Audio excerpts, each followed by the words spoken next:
haven't always been this way. I wasn't born a renegade. I felt alone, still feel afraid. I stumble through it anyway. I wish someone would have told me that this life is ours to choose. No one's handing you the keys or a book with all the rules. The little that I know I'll tell to you. When they dress you up in lies and you're left naked with the truth, you throw your head back and you spin in the wind. Let the walls crack, 'cause it lets the light in. Let them drag you through hell. They can't tell you to change who you are.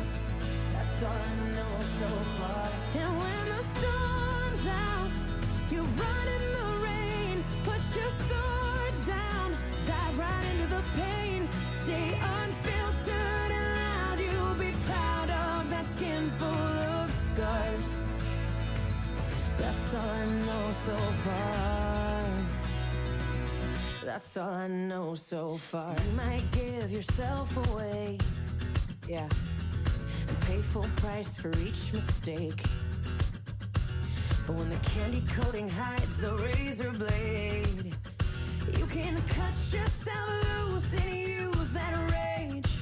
I wish someone would have told me that this darkness comes and goes. People will pretend, but baby girl, nobody knows. And even I can't teach you how to fly, but I can show you how to live like your life is on the line. You throw your head back and you spin in the wind. Let the walls crack, 'cause it lets the light in. Let them drag you through hell. They can't tell you to change who you are. That's all I know so far. And when the storm's out, you run in the rain. Put your sword down, dive right into the pain. Stay unfiltered and loud. You'll be proud of that skin full of scars. That's all I know so far. That's all I know. Hey, that's all I know so far. That's all I know. That's all I know so far. That's all I know. That's all I know so far. That's all I know. That's all I know so far. I will be with you till the world blows up. Yes. Up and down and through till the world blows up. Yeah, yeah. When it's right or it's all fucked up, till the world blows up, till the world blows up. And we will be enough. And until the world blows up, just throw your head back and spit in the wind. Let the walls crack, 'cause it lets the light in.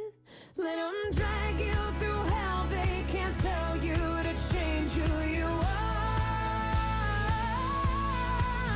And when the storm's out, you run in the rain. Put your sword down, dive right into the pain. Stay unfiltered and loud. You'll be proud of that skin full of scars. That's all I know so far. That's all I know. That's all I know so far. That's all I know. That's all I know so far. That's all I know. That's all I know so far. That's all I know.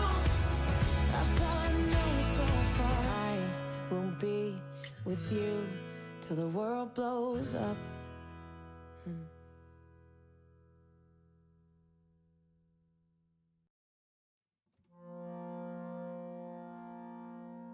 In quiet high summers and sunshine so bright, through winter storms fighting with power and might, from morning to nighttime, tricks with the light, shapes dancing out there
go see the ocean to clear up my mind, losing my sorrows, my spirit to find.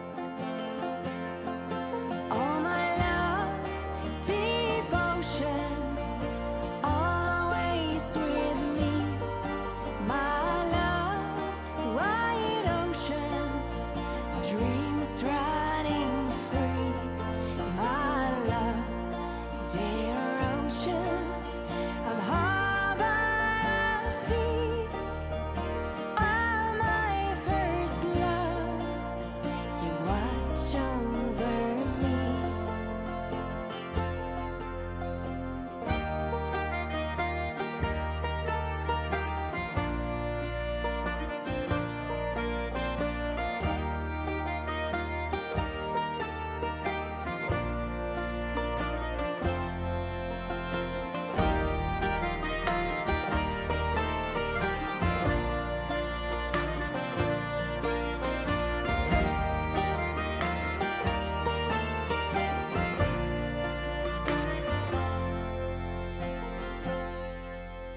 In quiet high summers and sunshine so bright, through winter storms fighting with power and might, from morning to nighttime, tricks with the light, shapes dancing out there like dreams in the night.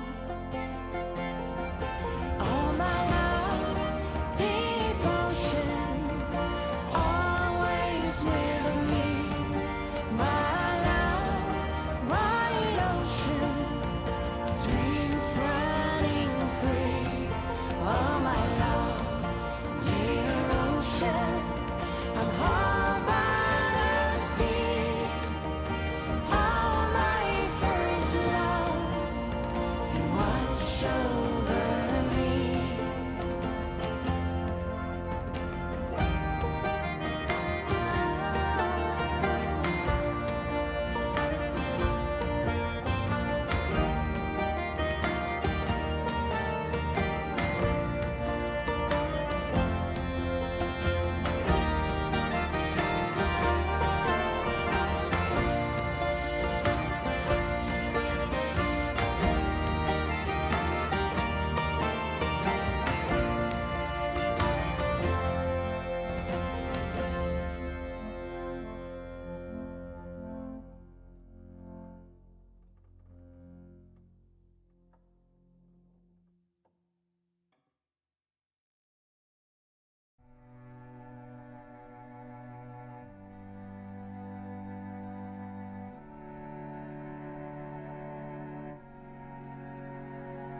World, I want to leave you better. I want my life to matter. I am afraid I have no purpose here. I watch the news on TV, abandon myself daily. I am afraid to let you see the real me. When it falls, pouring on me, the rain it falls, when it falls. Sowing the seeds of love and hope, love and hope. We don't have to stay stuck in the weeds.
Welcome everyone to the weekly live stream. My name is Brandon Tobias. It's a complete honor to have you here on our channels, Science of the Soul and Stars. If you're new here, we do a weekly live stream where we channel love and life updates for the collective, for and on behalf of the Twin Flame Collective.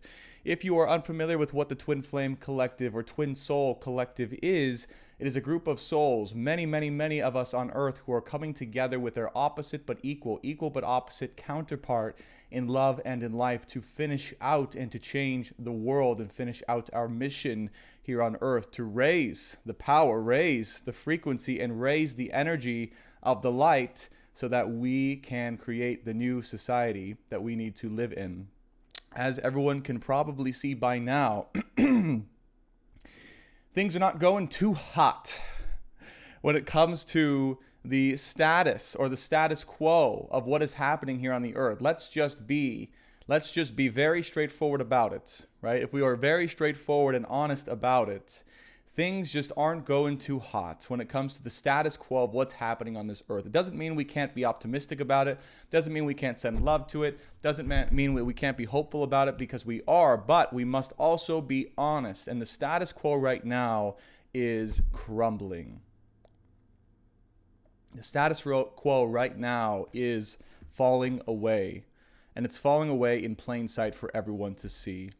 And there is something that must take its place. There is something that must take its place. And it's been shown to me here and now that there are two options, there are two ways, there are two choices that we can have this new uprising of a society and a world once the old way falls down, the status quo.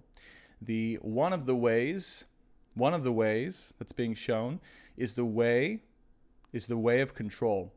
Is the way of domination, is the way of darkness, and is the way of torment. One of the ways is hell on earth. One of the ways is us as a people stripped of our power and our belief in ourselves, giving it to the other. One is a way that navigates through darkness. One is a way that navigates through uncertainty in darkness as a way of control and manipulation. One is a way which will never, ever, no matter how appealing it may be in the light of the fear that is produced from the powers that be, will never be able to be sustained. One is a way that is inherently unsustainable, and that way is the way in which we as the people give up our powers and do not see, because eventually we will see. It is only a matter of time before everyone on Earth and this planet and all the Earths and all the timelines and all the ways see the truth, see the light. It is only a matter of time. Some of us see it before others, and that's okay. That's perfectly okay. Those of us who see the light and see the truth before the others are here to show others the way.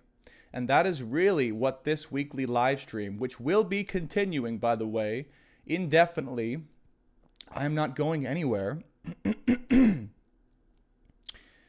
This weekly live stream, the purpose of it, the goal of it is to show people, as many people as possible, the light and the truth that lies within their own heart and their own beingness. And if we can get that done, if we can rile and show as many people as we possibly can the way, then we will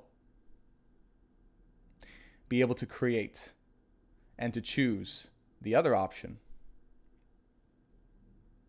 And the other option is this. The other option is a world and a society where every single person is fully attuned and aware of the God-given abilities and gifts that lies inherent within their own being, where every person is allowed the full freedom to express and to explore and to utilize the fullest extent of their God-given abilities. This right here was always and is always the truest way it can be. This is as well being channeled, just so you guys know. This way only is and always has been the truest way of human expression, is where we are all fully aware and able to, with the freedom fully to express and to utilize our God-given abilities, of which we know not. Of which now we know not. This is the truth.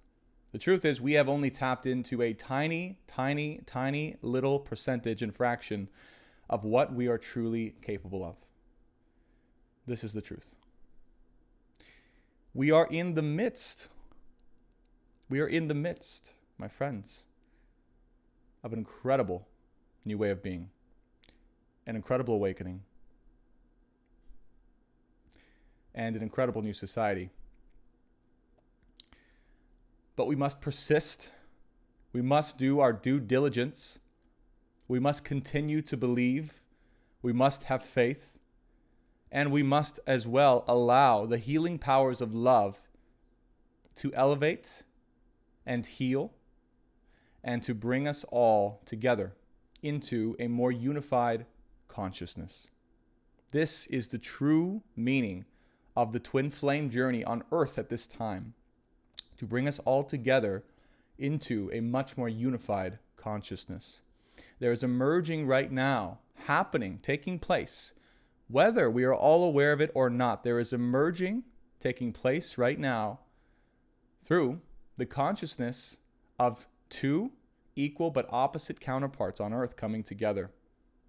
This will be the foundation in which the Earth can be shown the way.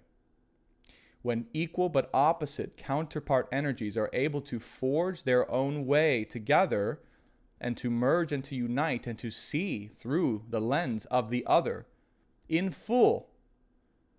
Let me repeat that. When two opposite but equal energies are able to come together to see through the lens of the other, this will create the new way. Because there will be no more differences. There will be no more the other. There will be no more enemies. There will only be one. And that is where we are heading.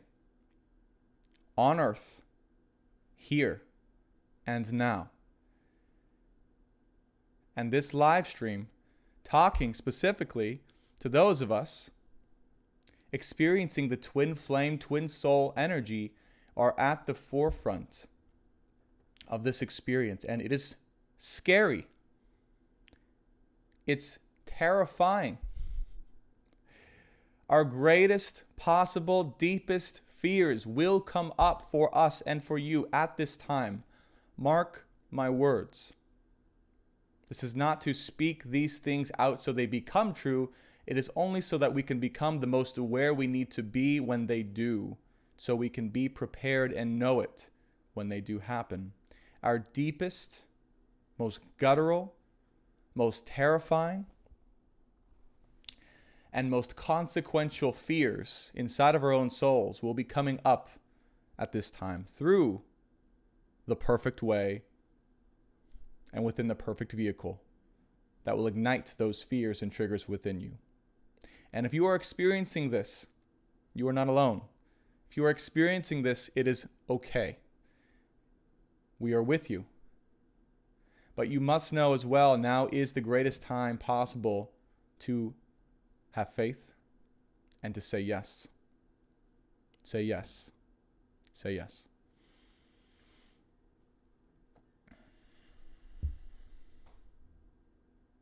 Thank you guys for being here today. I'm really, really, really excited. We are on YouTube and TikTok, as usual. Let me check in with the audience here on YouTube, make sure that we are all good with the mic and the sound and the camera and all the things. How are you guys doing? Can you guys hear me okay? Awesome.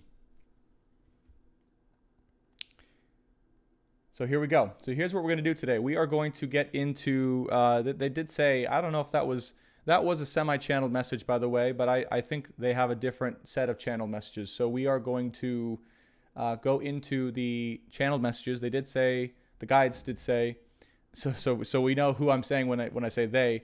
The guides told me for this live stream that the channel messages would be particularly of importance So we will be going into the channel messages, and then we'll be going into the Mystical Shaman Oracle deck here.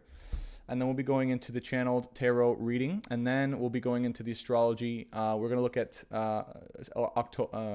October, I think, is what I put. Yeah, October. So we're going to know about October as well. And of course, we're going to summarize and piece up, what's coming in, because, and I won't talk too much about this because we're going to get into the channel messages in a second. But this September, as we've channeled this for several weeks now, it's there's going to be a lot that happens here. Okay, there's going to be a lot of opportunities to say yes, to choose, to go through the fears and the triggers and the battles and all the things. So those we'll be talking about that if you guys have questions about that. But September is a very, very important month. This September will set the foundation for everything else that is to come. This will set the foundation for everything else that is to come. So, and then just wait till the end of September. End of September will be some very, very epic culminations. We'll say that much. So anyways, let's get into it. If you guys have questions along the way, please let me know. It's much easier for me to answer questions from YouTube. So if you guys have a question you want me to look at, then please go on YouTube. If you guys as well, if there's anyone causing trouble in either of the chats, please let me know. Claudia, I think you're here. Thank you for being here, and you are our moderator. Since I won't be paying attention as much, I do give you free reign to ban or mute anyone you feel is causing some ruckus, Claudia. So that's on you, and thank you for doing that.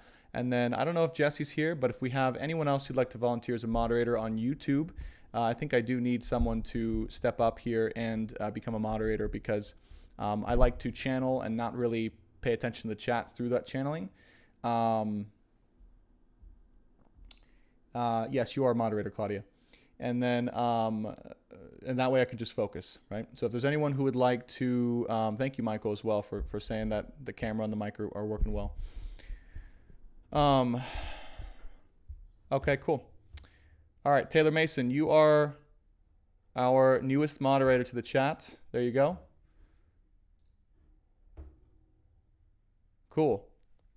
All right, Taylor Mason, you are now our moderator. So here's the deal. Let me set the stage for you here. Taylor, if you don't mind, just if there's anyone being someone that comes in that's very disruptive to the chat in a way that's ruining people's experiences, I would love for you to take care of it. But please make sure that you give them a couple warnings first. And also make sure it's not just something that we may disagree with. If people say something that's like, they're skeptical, or they don't agree, or they're asking questions, like don't kick them out for that. Give them a shot. But if they are being like disruptive and ruining other people's experience and taking away from the reading, I do give you full permission to ban their asses as quickly as you can say God. Okay? All right. Thank you, Taylor, so much. And you guys, if you guys could give Taylor a hand and kind of assist, that would be awesome. And we really appreciate you. Thank you. And please give a nice thank you to Taylor and to Claudia, my moderators here for today. All right. Okay, let's get into the channel messages. And I am going to make sure. So today was a little different. I made sure to eat a full breakfast and have my coffee and be hydrated. So I'm going to make sure that health is not a factor. Health and hunger is not a factor in today's live stream at all. So here we go.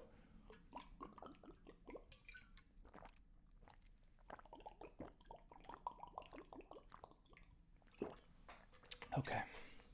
Been particularly thirsty. All right.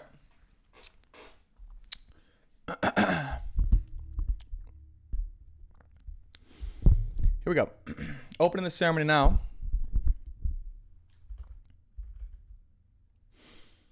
Opening the ceremony now. Opening the ceremony now through the power of unconditional love. Here now. Calling on the guides and angels, loved ones, masters, and wise ones. Please join us here now in the ceremony. Live here on TikTok and YouTube and in this beautiful studio apartment. Please allow me the gift and the power and the ability through the power of unconditional love to channel in your name through your word. Please allow me to channel in your name through you the spoken word of truth, the power of unconditional love and light and healing that the collective would like to know or needs to know for their highest good and healing at this time today. Thank you so much, and so it is.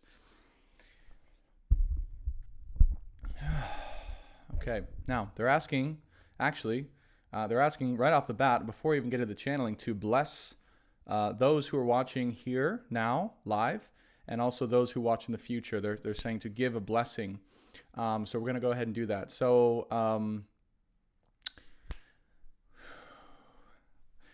please allow here now for the blessing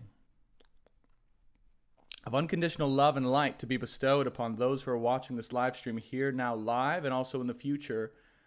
Please allow the blessing here now of abundance and prosperity, good fortune, and love and light. Please allow the blessing now, here and now, to be bestowed upon you through the power of protection and love. Please, through the power of unconditional love, allow this blessing to surround your heart space as well, to protect and to love unconditionally any darkness, fear, or negative or demonic entities who would like to intrude. Please receive here and now, if you choose, this spell of unconditional love, light, and protection for each of your hearts listening here and now and in the future to this live stream. If you choose to receive it, so say out loud, and so it is, and so I do and shall receive. This is the opportunity or the gift I'd like to give upon all of us in here and now. Again, if you would like to receive this, please say aloud, and so it is, and so I shall receive. Aloud in your own voice, they're saying, not necessarily in the chat, although that's great, but aloud with your own voice, okay? The reason that they're giving this to all of us here is because, yeah, okay, good. A lot of you are saying it. A lot of you are choosing to receive it. The reason they are good, it's funny, I can feel it channeling out through my heart to those of you who are saying yes right now. The reason they're giving this to you, or they're advising that the spell be placed upon all of us here, is because we're going to get into it now. This is the channel messages they want to share. There is definitely an uprising of the darkness right now, and I'm talking specifically about dark entities, demonic entities, dark energy. There is a big opening and rising of that energy occurring right now here on the earth and in societies. It's big. It's like what they're showing me is like, and again, all right, we're going to go there. So I feel like every week we go even deeper into this, but they're showing me that Satan's army is here. They just said, they said that aloud to me. They said, Satan's army is here. Okay. It's not it's not an imaginary or guess or like just a hypothetical thing. It's like they are telling me very clearly that Satan's army has arrived, that he is here, and he is now fighting. Not fighting, but he is now attempting to take on and through the control. It's like any of the things that were like kind of underneath the surface, hidden, and like just like maybe trying to be happening, but under like low key. It's like that shit is now done. Where meaning like the attempts that he is having now with his army is being shown very clearly to the light. Okay. And those of us here that are watching, that are resonating with this, will probably be seeing this. If you haven't already, you will be seeing this here and now clearly, very clearly. You will be seeing these elements of darkness arrive on your doorstep, arrive around you, and arrive in the media. The media, they're saying, the media is a very important outlet for exposure of the darkness. Okay. So they're saying if you are coming across these visual images or stories or videos of elements of darkness appearing to you through the media, they're saying the people's media, not the controlled media, not the media that's controlled outside of you. I'm saying the people's media, the access that we have on the technology that we have to show the truth of our own personal experience, that which may or may not be taken, right, as they're saying, as a legitimized source, okay? They're saying don't disregard this media, this exposure. Just as a tangible, humanized example, if you are seeing stuff if you are seeing stuff that is, okay, exposing something, but you may doubt, or other people may doubt, or they may say like it's illegitimate or whatever. They're saying don't throw it out too quickly, because there's not as many tricksters as you may believe on the people's media. Let me say that very clearly. There are not as many tricksters as you may believe on the people's media. Okay? So here's the thing. While there are tricksters, like trickster-oriented individuals who are deceiving or who attempt to deceive, right, through people's media, there is not as many as you may perceive, and it will be very obvious to many of us now who those people are. And they're saying just because of those people, don't throw out the rest of the proof or exposure that comes from the people's media about the darkness or elements of the darkness. Okay?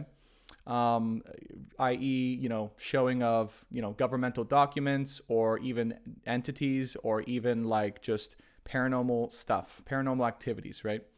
They're saying don't throw those things out so quickly. There is a big uprising and a big exposure when it comes to that stuff right now. And there are not as many tricksters as you would believe here. And it's more obvious to see who those people are than ever before. So they're saying to be a little bit more open, and they're saying the people's media will actually show the way at this time. The people's media will show you the way at this time.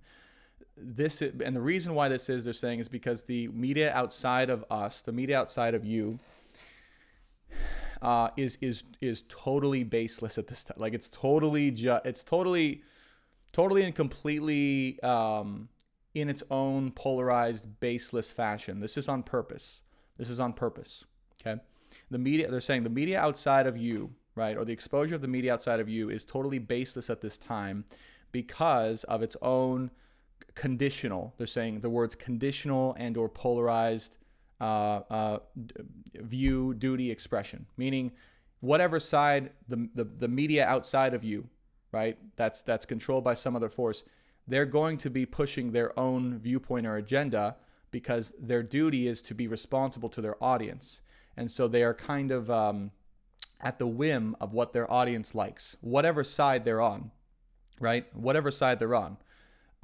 Each form of media outside of you, the people's media, has a very strong subjective bias. However, the people's media, you are going to be exposed to a diverse range of viewpoints. However, there will also be real, they're emphasizing, real subjective or objective proof or evidence that can then more conclusively put together the story of what's occurring, okay? Speaking that out at 2:12 right now. So they are emphasizing the people's media, okay? And when I say people's media, I mean everything from Instagram to TikTok to YouTube to Telegram to all of the things, Twitch. This is a very, very important time for these platforms, okay? They are saying, obviously, it's important to take things with a grain of salt, right, so to speak, they're saying. However, they're saying do pay close attention, because this will be the newest form of legitimized, quote-unquote, legitimized objective proof or evidence. And they're saying don't allow people who seek to illegitimize the people's media, i.e. people who will call out, people on TikTok for being frauds or just whatever. Don't allow those people to sway your view, because the media outside, right, the non-people's media, I don't know who they are, whose media it is, but it's not people. The non-people's media is just as, if not more, polarized or subjectively biased. Outside of truth, they're saying. Outside of truth. Interesting. Okay.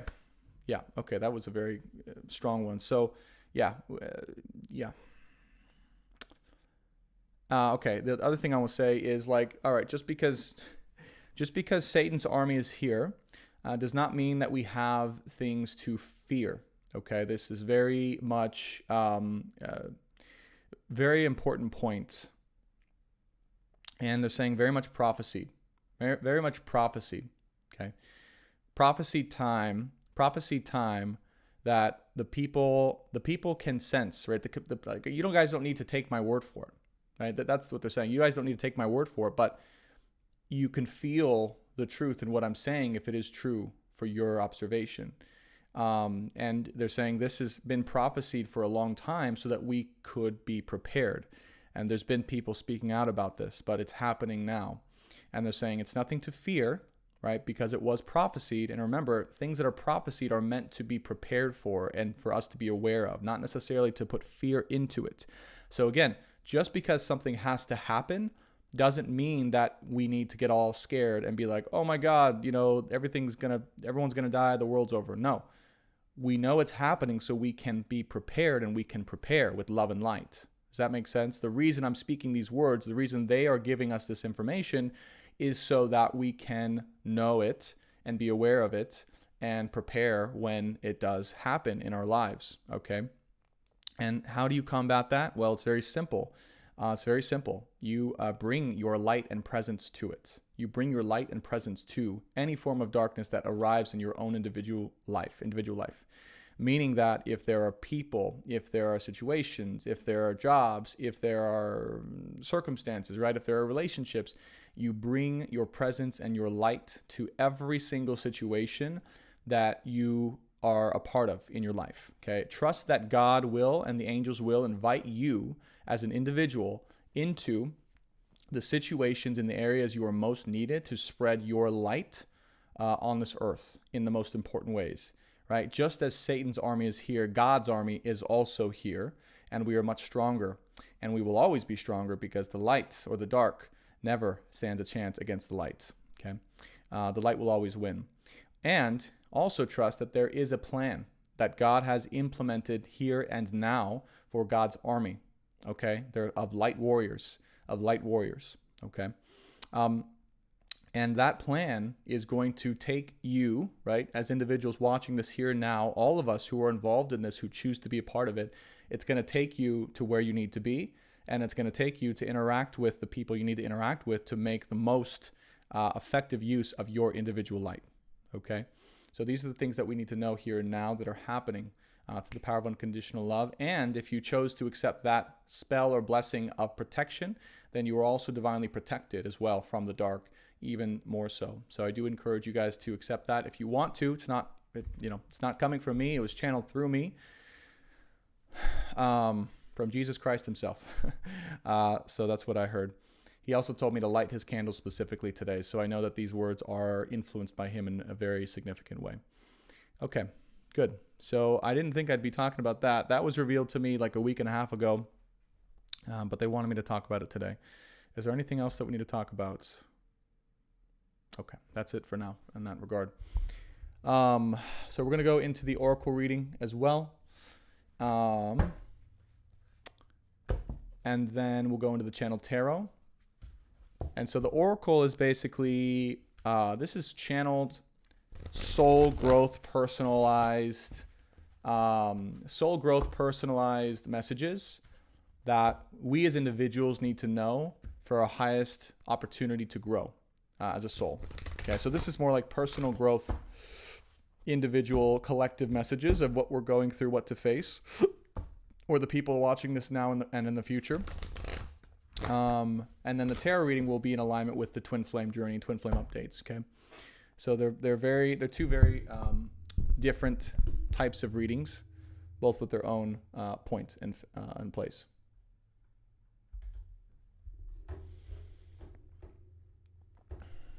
Okay, who said that? Vanessa Perez. I had a super strong headache, and when I accepted the blessing, it went away. Thank you. You know what's funny is I also woke up with a very strong headache today. And I woke up with some darkness to clear out. So I'm not surprised.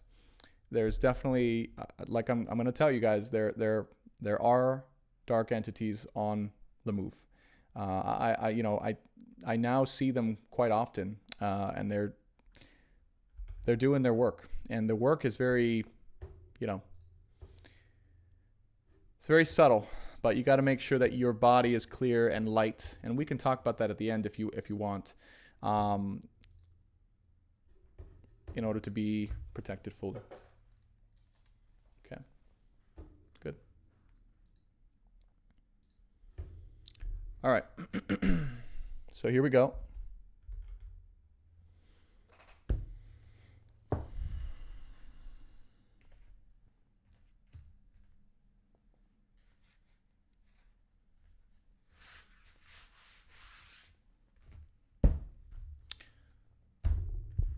You're welcome, Amber. You're welcome. Yeah, you guys are not going crazy. If you guys think you're going crazy and it's, the experiences you're having with all this, don't worry about it. It's not. You're not alone. You're not alone.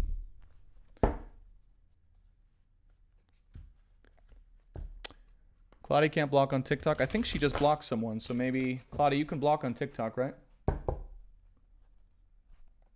Oh my God, Brandon, the flooding of New Jersey, New York, New Jersey is everywhere. Yeah, I know. I know.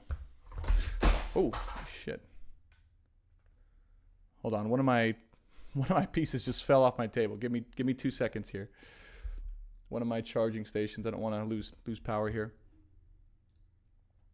1 second, guys, and we'll get into it.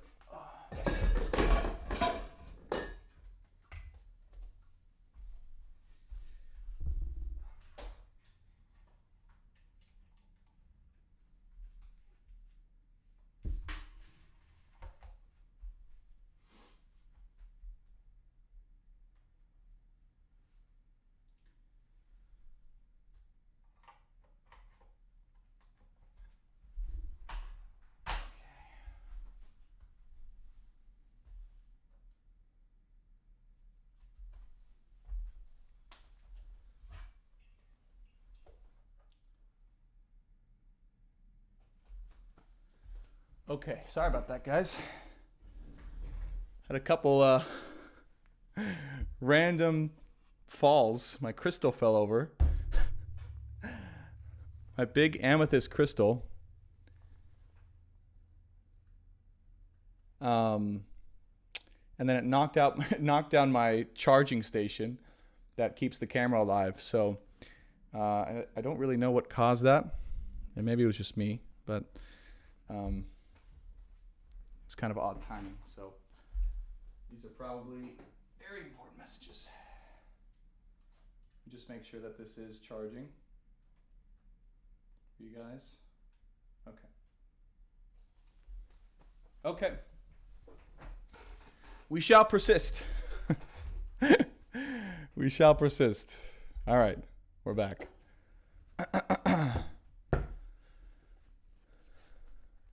Amber says, I blew on your crystal. All right. We should be good to go with our pictures, guys. Here we go. The amethyst is back and it's near. I was actually, cause funny, I was called to have all 3 amethysts. I have 3 amethysts. Actually, yeah, I have 4, but I was called to have 3 of them here on the table with me specifically. Okay. All right. So anyways, getting back to the reading itself. All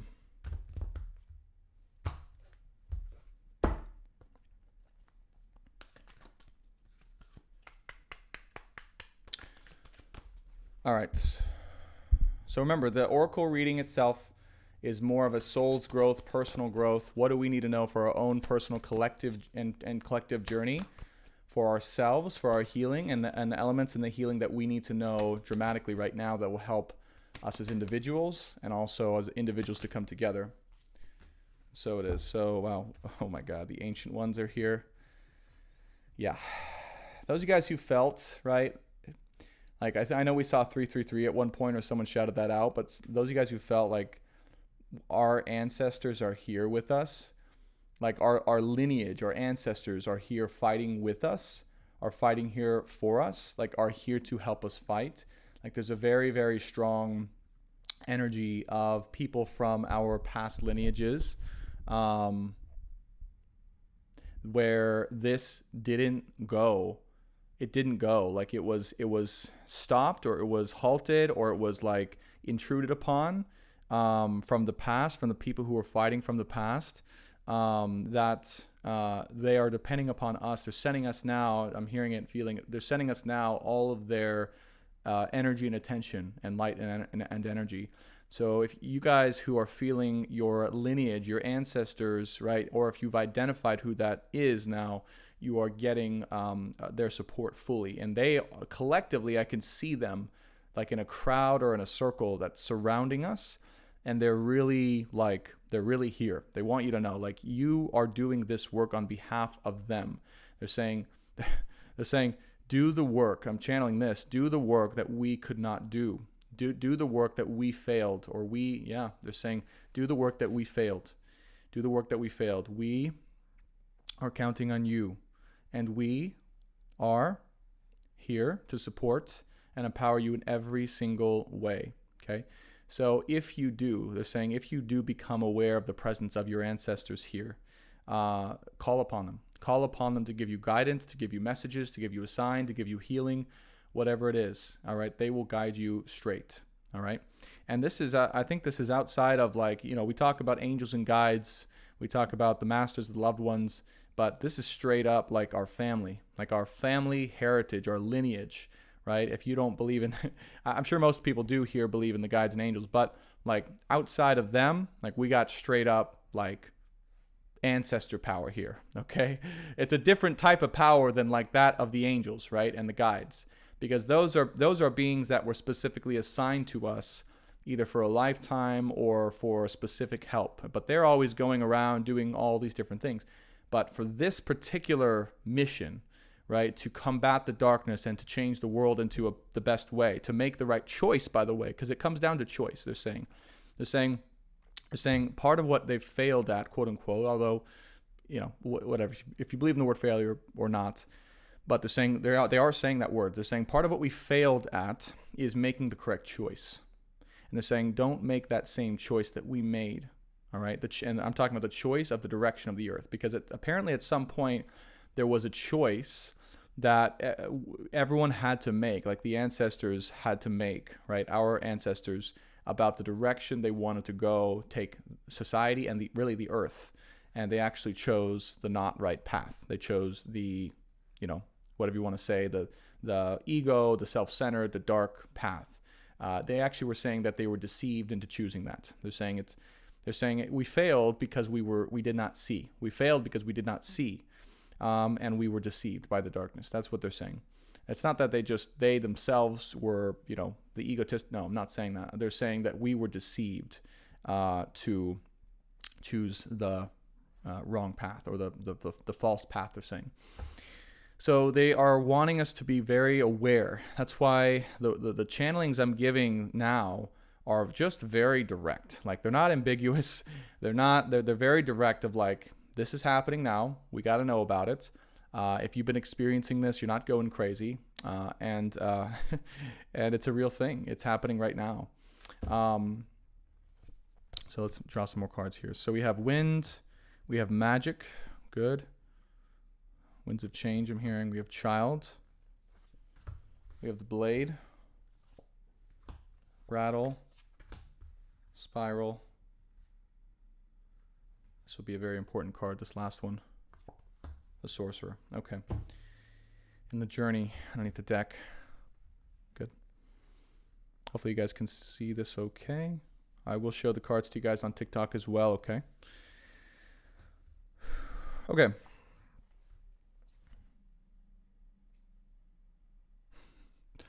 Again, you who shows the way. You who shows the way. Imagine right now as if you are a child. And you are a child for the first time learning your deepest, most incredible superpowers. What would they be? What would you do? Who would you be?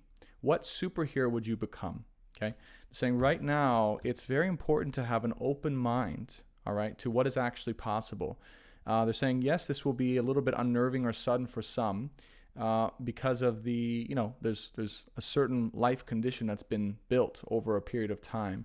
But this was the lifetime, they're saying, here and now, where we are meant to transition into a whole new way of existing for human beings. So you guys have to understand, and they're showing me like the timeline here, okay, or what's happening, like the timeline. So the timeline is basically like everyone watching this incarnated at the perfect time. They're saying this is the transitional or bridge lifetime, okay? Transitional or bridge lifetime.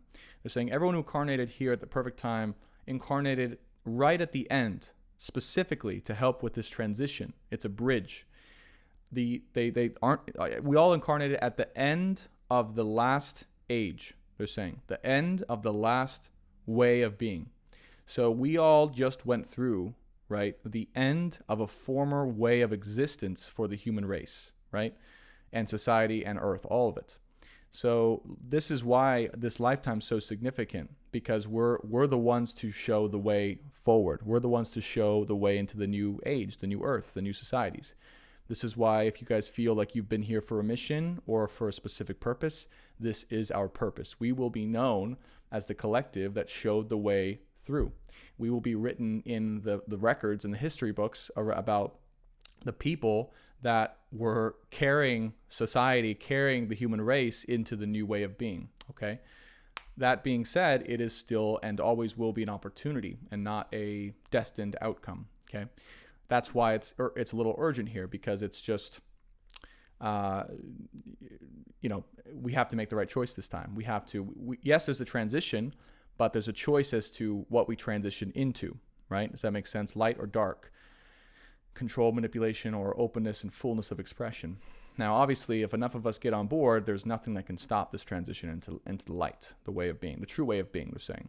So it's nothing to fear, but we do need to be aware. Now, again, they're showing me we all incarnated certain time, end of this period of time. This last period of time for the human race was one of, again, this structure, this industrialization, this one of accomplishment, this one of hierarchy, this one of the accumulation of power through rankings, they're saying, this one of, the opportunity or creation of the ability to succeed, they're saying. This is the end of the last era, the era of success, they're calling it. Era of success, where success was prioritized above all other things, meaning that was the main way that in which you were seen to accumulate power. Now, this is dead. Okay, this is dead. So this is why any of us and anyone in your life who is still trying to be successful is lost. They're just lost. Like, think of someone in your life, and you will see, who is still in that way of being where they're trying their hardest to like be successful or to make it or to rise up in the ranks, right? They're rising in the wrong way. They're rising in the wrong direction, right? That way of being, that did used to be a thing, by the way. It's not like a evil thing. This was how it used to be for people to, evolve, basically, right? Is to find a way to rise and be successful within these hierarchies. So it's not a bad thing. This is how society was. But now that time has come and gone. So the new way to rise, the new ways to rise here, just let me channel this as well in the new age, will be emotional acceptance. They're saying emotional acceptance, unconditionality. They're saying unconditional love and respect for all beings, no matter their status or stature, as well as the ability to perceive. They're saying the ability to perceive. Okay, this will be the new way of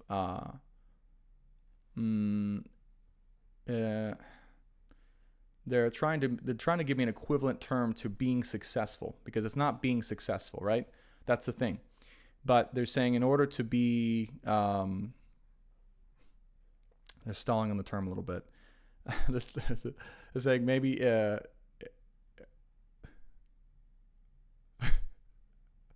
okay, they just said, in order to be unconditionally fulfilled. They just said, oh, screw it. We'll just say, in order to be unconditionally fulfilled in all the ways that one would desire, this is the new way, right? So it's about emotional acceptance and the... Because they said rise, but then they didn't want to give like the stereotype of what it was to rise through the ranks. But it really is rising in terms of your soul's evolution or consciousness. And they're saying the main way is your ability to perceive, okay? So when you can perceive truth in all things, inside of yourself and around all people and things, this is your way to, again, be unconditionally fulfilled. I'm just going to say it if it's okay with you guys, but they did want to put a caveat on it of your new way of being successful. Big quotation marks, because it's not actually that doesn't exist anymore. You know what I mean? But it's your way of making progress, right? Your way of making progress towards unconditional fulfillment, joy, prosperity, happiness in your life. Okay, so so funny stuff. There, see, we're all trying to term what this is going to be now, here and now. So, and we are creating what this is going to be. So, anyways, this is the bridge generation. This is the bridge society. And we are here to help that transition. So what that means is we need to be the first ones to embody this, because here's the thing. What's going to start happening to those of us who work on our emotional bodies, all right, our emotional healing, self recognition, self-fulfillment, but also the emotional acceptance of everyone, regardless of stature or status, in ourselves and in others, right? It's really about pulling back from the reputation or status or hierarchy or any of that shit. When we break free from that and we see all of us as the other, as ourselves, this will be the way in which we can be gifted, basically. Now, what will happen here slowly is that those who are stuck a little bit, right? And I'm sure you guys can think of people who may be stuck in life, right? In terms of they're stuck trying to be successful. They're stuck in the old way. They're stuck trying to rise through the ranks. They're stuck to blah, blah, blah. They're going to look to you and they're going to see, what the heck? Oh my gosh, like Jody over here on TikTok is just this amazing, emotionally centered, loving, unconditional person. And she's being given all the gifts that she could ever want in life. Like, it's just like basically she's getting a free ride through life in love. Like, she has the love, she has the life, she has everything she could want. How the heck did she do that? And they're going to see, well, she didn't like try and, suffer through the ranks. You know what I mean? She basically loved the crap out of herself and loved everyone around her and didn't see people irregardless of their status. And she was rewarded for that. Okay. So that's what I mean. When we are going to show the way, we are going to represent the new way of, how to be a great human, how to be, how to live an amazing life, how to be fulfilled. Does that make sense to you guys? Let me know in the comments if that makes sense or if that's confusing in any way. Hi, Melly. Okay. When peace becomes the base of every feeling, thought, and act. I love that definition, Amber. Thank you so much. Okay, so let's keep going. I don't even know what card they were talking about with that one. That was just, they're 111 right now. They're just going to keep, channeling, I think, massive statements here. Okay. So we have magic. Yeah, I mean, look at this. This is crazy. Magic here, wind, child, and the sorcerer. Okay. Magic, wind, child, and the sorcerer. Spiral, the rattle, and the blade here. All right, this is going to sound a little bit wild. I fully am aware of that, but just this is where we got to go. Here's the deal. And it's funny because we have the journey underneath the deck here. So let me show you this side and we'll talk about the other side. So in order to be able to really go down and accept the magical abilities, right? The soul-given magical abilities of which you had and have as a child, or that you would only be able to, or in the best way be able to utilize as you would be as a child. In order to accept that, in order to live that, in order to embrace that and to bring that in, they're saying it's very, very important you cut ties with your current reality and allow yourself to spiral down into the vortex of transformation. The vortex of transformation. They're essentially equivocating this on a spiritual level as the rabbit hole, or you could say taking the exposure pill from the Matrix. I forget it's the red. I forget what color pill it is. I think it's the red pill. But saying in order to really take that next step, it's going to require us to cut ties a little bit, right? They're saying to cut ties with our current perception of reality. Doesn't mean go off the rocker and go crazy, okay? And start shouting all this from the rooftops. I'm not saying that at all, but I am saying that right now it is the fortuitous moment of opportunity to just allow yourself, if you are finding yourself a little bit too logical, a little bit too staunch, a little bit too, this is great and entertaining, Brandon, but I'm not really going to go that next step. Well, fair enough. That's your choice. But they're saying right now it is very important, if you do want to actually tap into more of your gifts and they're saying your magical abilities. Like, we have magic and the sorcerer, okay? Particularly also, they're saying in a shamanic way.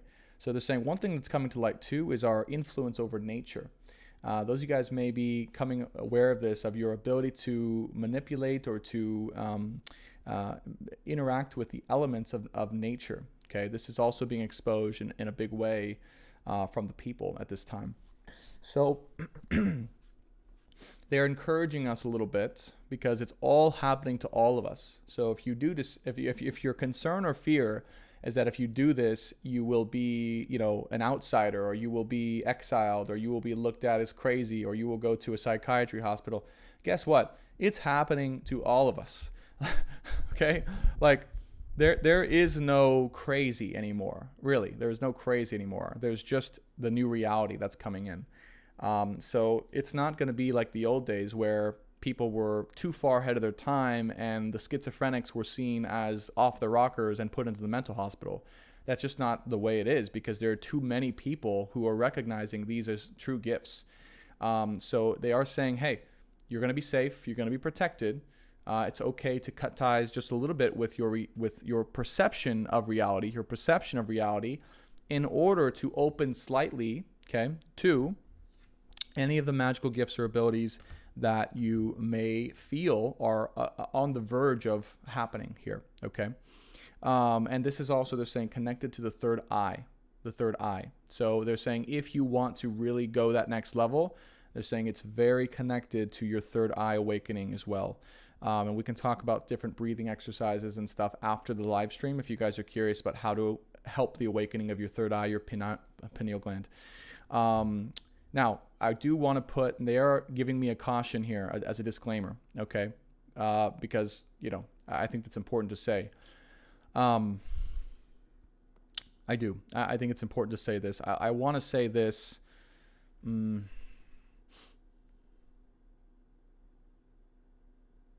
Okay. They're saying while it's, okay. So they want me to clarify, because when I tell people watching, it's okay to cut ties with your perception of reality, that can be a lot for some people, right? And so I don't want to say that carelessly or irresponsibly. And let me very carefully specify this, okay? If you in any way feel that you are in danger of losing your touch with this human-based existence, okay, proceed with caution, okay? Proceed with caution. This is what I'm going to tell you guys. If you in any way feel that this would put you at risk to losing touch with your human existence, okay, like your ability to actually function and live in life right now, because it might be a little bit unstable or emotionally there might be a lot of chaos going on, then please proceed with caution. And of course, please consult with a professional before taking any of my advice. I am going to say that disclaimer just as a little bit of a balancing act for this, okay? But I am trusting that they wouldn't tell me this if it weren't something that they're saying, just let it go a little bit. You don't have to go all at once, by the way, either. You can take it, yes, thank you on TikTok. You can take it very slow, meaning just go one step at a time. Make sure that it's, you feel safe, because it shouldn't feel, they're saying to clarify, it shouldn't feel like you're losing touch with all of reality. Like it shouldn't feel like that. It might feel a little bit like you're saying, all right, I'm open to going and exploring this new part, this new dimension, this new abilities of mine, but in a responsible way, okay? It should feel too like you are still very much aware and control of your human existence. And they're actually giving me back in the days. This is again, I channeled straight up from the ancestors. Like they're like back in the days where there was spiritual training or spiritual power training, right?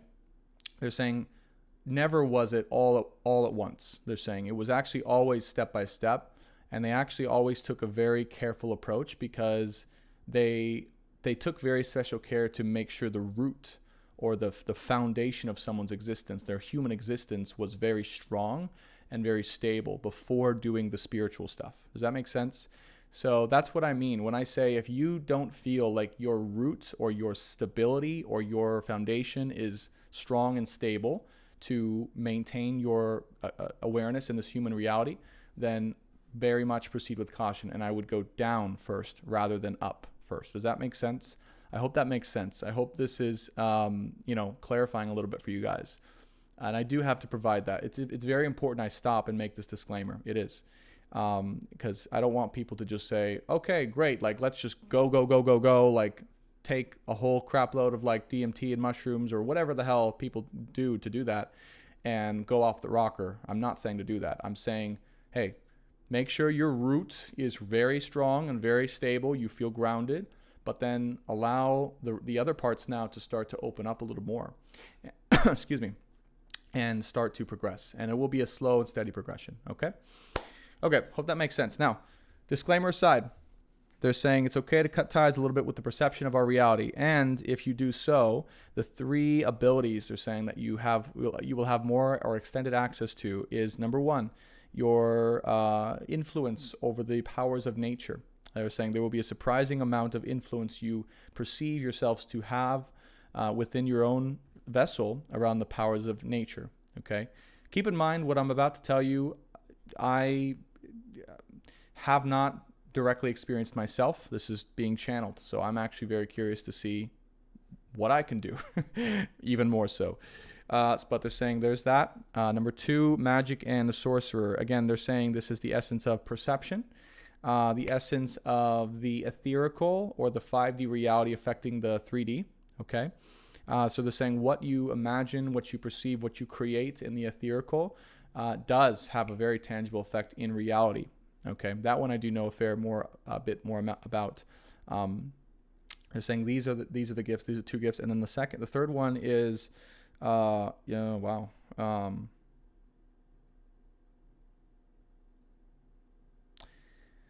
this is a bit more of an intense one. The sorcerer energy is very strong, saying your psychic or emotional influence you have and power you have over the other. They're saying. Now, interesting. This does feel a little, I want to say dark, but I would say more potent, I would say. Okay. They're saying that it's important to have this awareness as a defense for you. Okay. Just so you know you're potent. While I would say that so they're saying your psychic or emotional influence over the other. Now, what I mean by that is your directed focus and attention when utilized in a concentrated way, does very much have a potent effect on the operational functionality of the other. Okay, this can be used for both light and dark purposes, but they're telling me this so you know, for whatever reason, that you can defend yourself if you ever need to. They want you to know that you are not just sheep, you are not just lambs, you are lions as well and lionesses. And you do have potent abilities to affect others. Some of you guys may have already experienced this, where you have concentrated so much, maybe unconsciously, but you have affected others. You have caused something unexpected to happen in their life or in their wellness or their beingness. This is very real, and it will be more conscious moving forward here, especially after this live stream. Now, and they're giving me the example. You guys know, like Harry Potter. I don't know if you guys have watched Harry Potter, where it's movie number 1. I don't know if you guys remember this, and he's in the snake. He's around the snake with Dudley. And he wasn't invited to the wizard school or whatever yet, to Hogwarts, and they go to the zoo, and they are exploring the snakes or whatever, and I think Dudley shoves him out of the way, right? And Harry gets just very upset, and in his anger, in his concentration, he actually causes the glass to disappear and then reappear, and then Dudley gets stuck inside. And that's kind of what I'm talking about, right? It's like your focused awareness and energy has a very potent effect on the lives and the functional, the functionality and the wellness of another is what they're saying specifically. So do be careful. Do use this with caution, but they are saying be aware you have it so that when you need it, you are not helpless and you do not feel helpless, okay? And be careful. There's a reason they told us this, but I did feel I felt the depth of that power in the sorcerer, and I will just say it's a potent one, and it can be definitely used for dark purposes, including dark magic and spells, things like that. So please use with caution, and please use with the light. All right. Obviously, card on the bottom of the deck we have is the journey here. So this is going to be a all-in journey kind of deal, taking us down this spiritual rabbit hole of sorts, I guess. All right.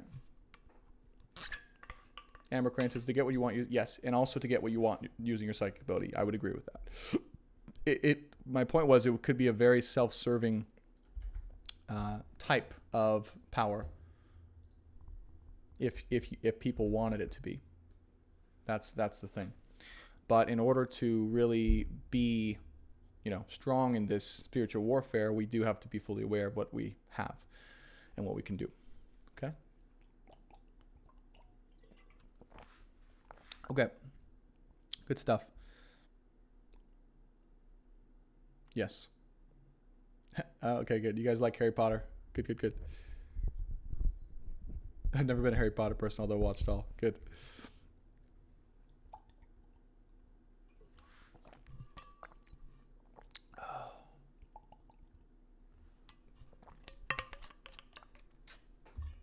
All right.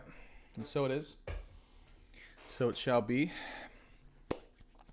Unfortunately, I knocked over my coffee when I got up. I don't know if you guys heard that, but there will be no more coffee during this live stream. That's okay. That's why I had a full breakfast. They probably just wanted me to have a little bit of milk and then go there. Yes, we're going to go into the channel tarot now for the Twin Flame updates. So those of you guys have been waiting patiently for that.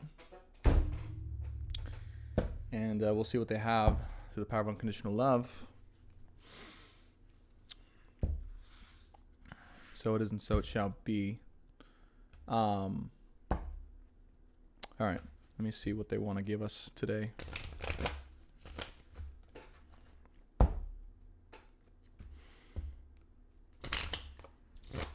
Oops.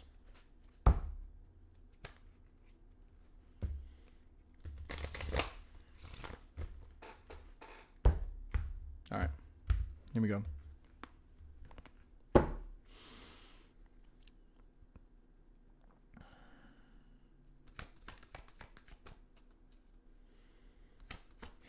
Guides and angels, for the power of unconditional love, please allow me to channel for the highest good and healing of everyone here and now. That the power. Here we go. Twin Flame Journey. Nine of Wands.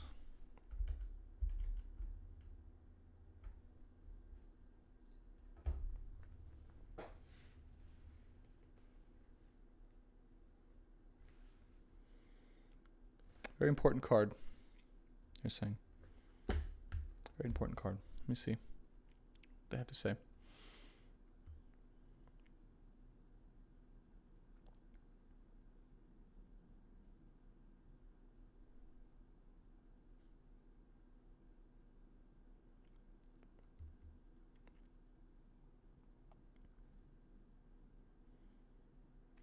Hearing the words, it is okay. It is okay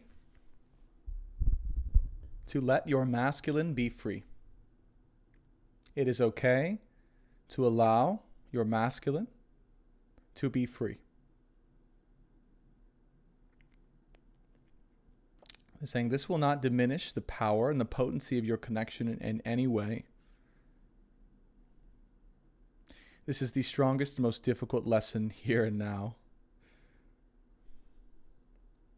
On behalf of the Twin Flame Collective, and on behalf of the masculine and the feminine, it is okay to allow your masculine to go free.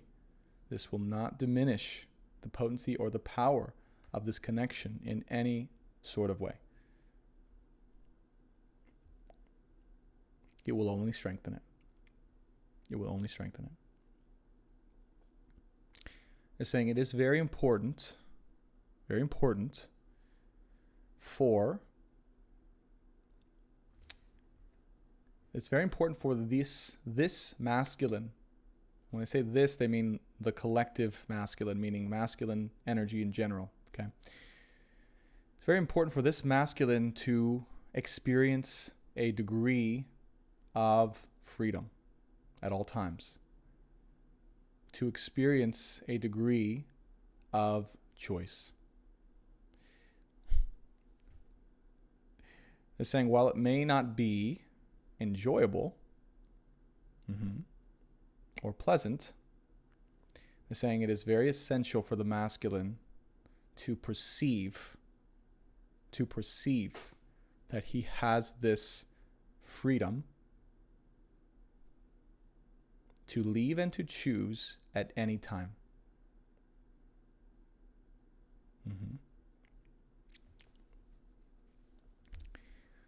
Whether or not it is true that he does,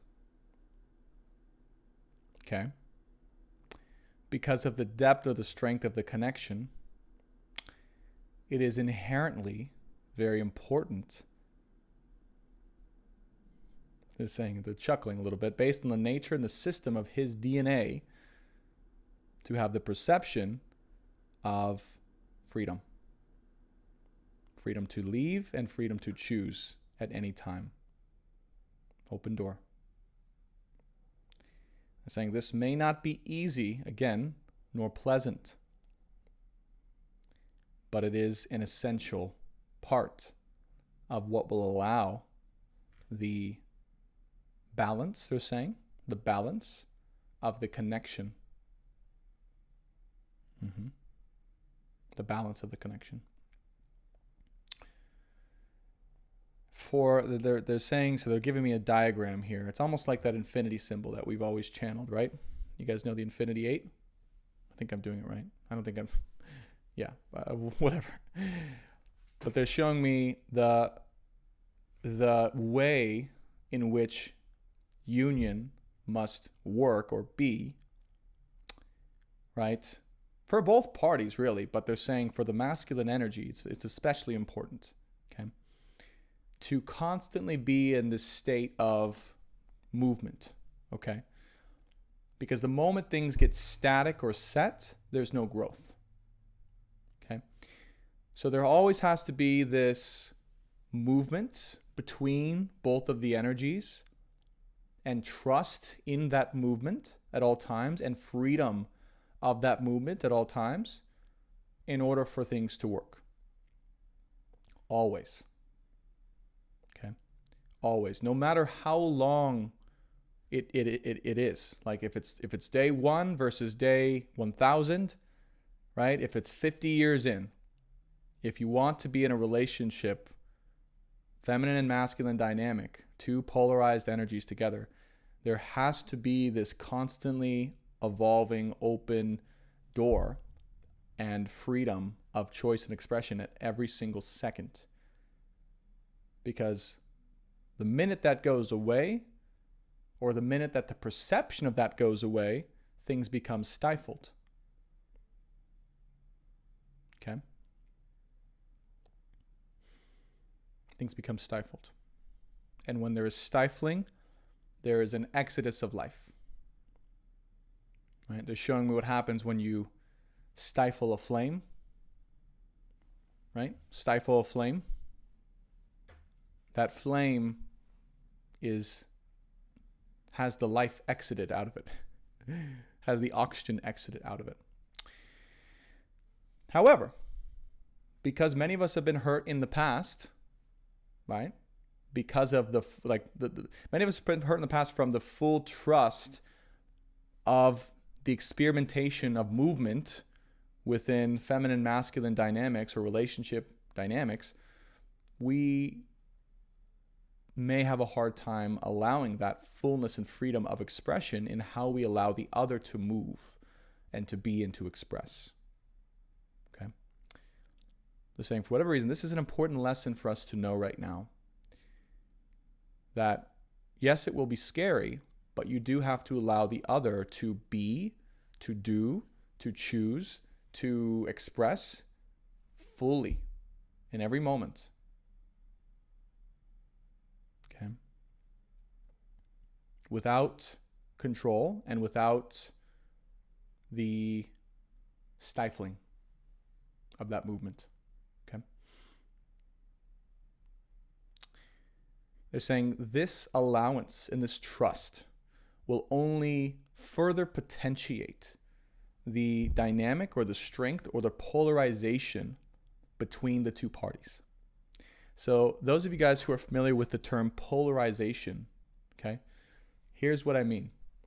Polarization is the allowance and the strengthening of each of the dynamic energies between the masculine and the feminine. And each side, in order to stay dynamically attracted to the other, meaning pulled towards the other in love, in life, in sexuality, in all of the things, right? Then there has to be a constant strengthening, a constant exercise of both of their individual natures, the feminine and the masculine, okay? And for the masculine to polarize, he must feel free. He must feel totally and completely able to do and to be as he pleases, and have the perception of the ability to choose something different at any time should he so do so and desire. Again, even if they're emphasizing that's not really the reality of it, right? Because there's other responsibilities or commitments or whatever, and because of the strength of the relationship, like there's no way he's going to be able to leave, he still must have that as his perception, because that helps him to express and to strengthen his own masculine dynamic energy. Does that make sense? Thus helping him to polarize into his field and plane. Okay? And it is the feminine's, although difficult, and this is why I'm being, sensitive with this, it is the feminine's, her own polarization to know that there is no one that can outvalue her, right? Outdo her, there is no one that she can be tempted away from, right? She must trust in her own feminine ability to draw back her masculine, and the masculine must be free to, test that ability in order to continue to polarize and to strengthen. Okay? Because that is the truth, right? In a true masculine feminine dynamic, where these polarized energies are connected, the feminine always really does have the power to draw in her masculine. Not just a masculine, although that is true too, but her masculine through her own power.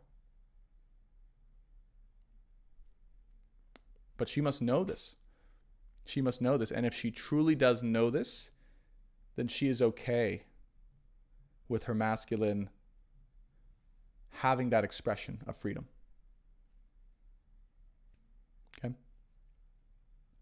She must know this. She must know this. And it's not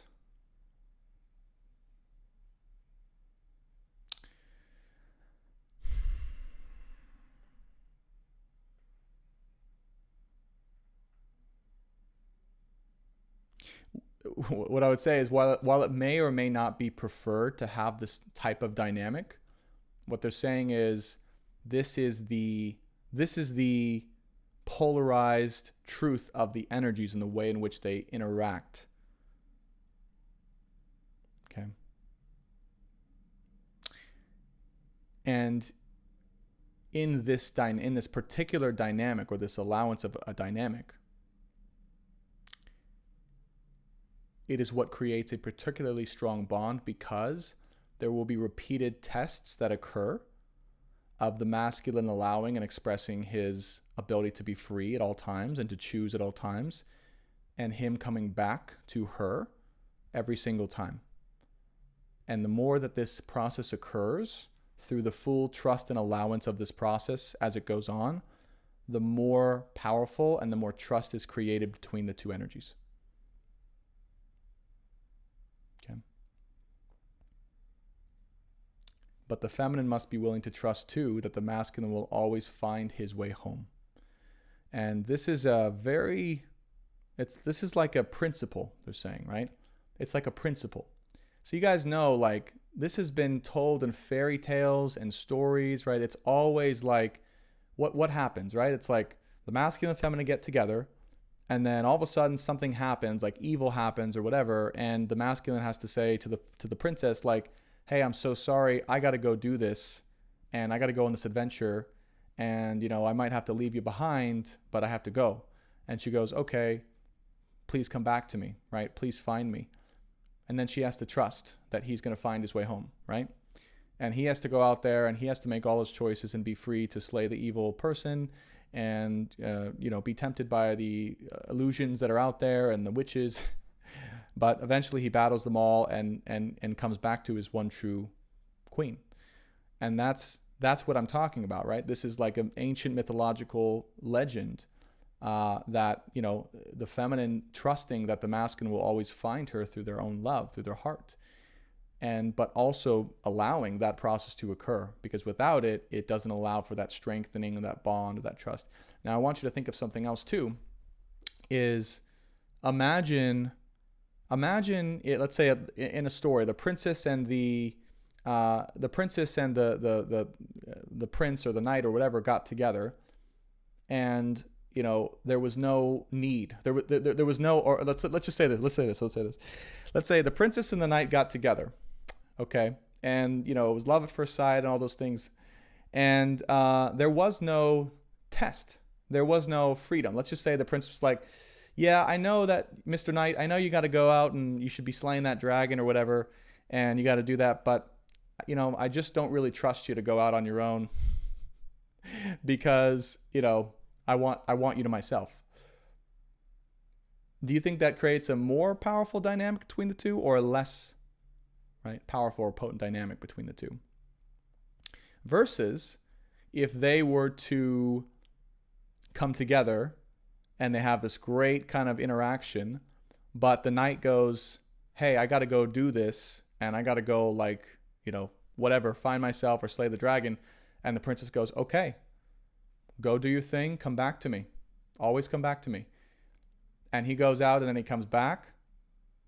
And now he's not only conquered the evil dragon, he's become stronger, he's become wiser, he's fought his demons off or whatever, but he still chose the princess through all of it. Now feel into that and you tell me, is that a more powerful interaction or connection after that, or is it less? Right? So this is what they're emphasizing here. And whatever way that applies to your situation or generally, they're saying right now freedom is key. And they do want to emphasize that on the masculine side. And by the way, as the legend goes, right, when the knight comes back, he comes back a king. Or he's allowed to progress into a king versus just being a knight. Okay? All right. So this is the energy that's happening right now, right? These may be the concerns or fears coming up. The other thing is that, when it does progress to that king and queen evolution, right? Even though there should always be, as we've mentioned, like this openness and this freedom of expression and freedom of choice and all these things, when the king comes in and the queen comes in, That's when a king knows that, hey, you're my queen. There are responsibilities here. There are commitments. There's marriage. There's kids, whatever. There's the kingdom. And now it's like that's honored, right? Even though the king may still want to, feel like a knight every once in a while, right? At that point, the queen really knows that she, he's not going anywhere. But for God's sakes, he might want to feel like he can just every once in a while. But I think you guys understand. So that's the energies to start things off with. We might be dealing with this. Let me do a little more shuffles. All right.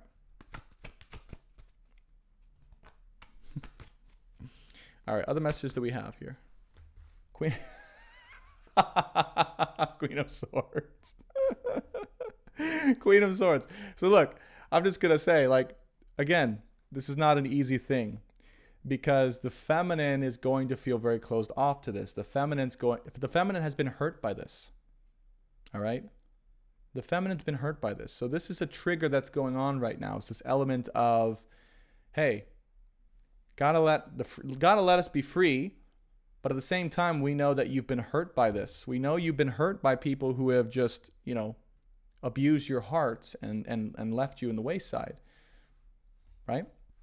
So this is the challenge right now, because this is not anymore what the feminine wants or knows is for her. But at the same time, the true test is, can she allow that to occur with the full trust and knowing of everything I just mentioned, right? But this is the energy through which she is putting up through the expression of the masculine of this Knight of Wands energy. But just know that this is supposed to be occurring right now because it's healing. It's healing. And look at this on the bottom of the deck. We have the Seven of Cups here. So really, it's just a fear of, hey, I'm not enough. Look, right up. It's a fear of, I'm not enough. You want to go explore other options. I'm going to close my heart down. You're not for me. Kind of back and forth, right? Interaction here. But the Sun card is here and the Temperance card is here as well. And the Strength card underneath it. And the Ten of Cups. Wow. And the Ten of Cups. So if this is your situation, if this is applying to you, or this is something that you fear, you just have to know that this is part of, right? Seven of Cups is that exploration, that growth, that growth through trials, or growth through having that freedom of choice, right? That allows for the fullest expression through that choice of inner and outer happiness that is then also connected to you and your healing as well, right? And everyone's healing. Temperance here in the Strength card, right? Requiring a little bit of, again, inner courage and bravery to trust and allow this process. They're giving me the word trust with Temperance, trust process, leading to the Ten of Cups here. So this is, yes, part of the energies that we are experiencing right now for all of us. And if you are going through this, it's okay. You're not alone. It is part of this growth-oriented process in the twin flame connection. Okay. Well, there you go. Were we not just speaking of kings, right? King of Pentacles is here. Okay, so the Knight becomes a king. The High Priestess here. The Six of Swords and the World card. So in a very straightforward way, although I'm sure there's more. The High Priestess sees through this, okay? She knows in reality a couple things. She can see very quickly who is real and who is not. That's number one, okay? So she knows the truth underneath of this facade. If this is a facade that's appearing in the feminine's life of this Knight of Wands energy, she kind of can see through it. And it's like, basically Spirit is saying it's okay to see through, like trust in that. Trust in what you see. Because the masculine may not see it. This is the thing. The masculine may not see what you see and know. And that's okay. You can let him go and feel that he's, free and has all the choices in the world and can leave at any time, but really the truth of what he really feels and what he is, right?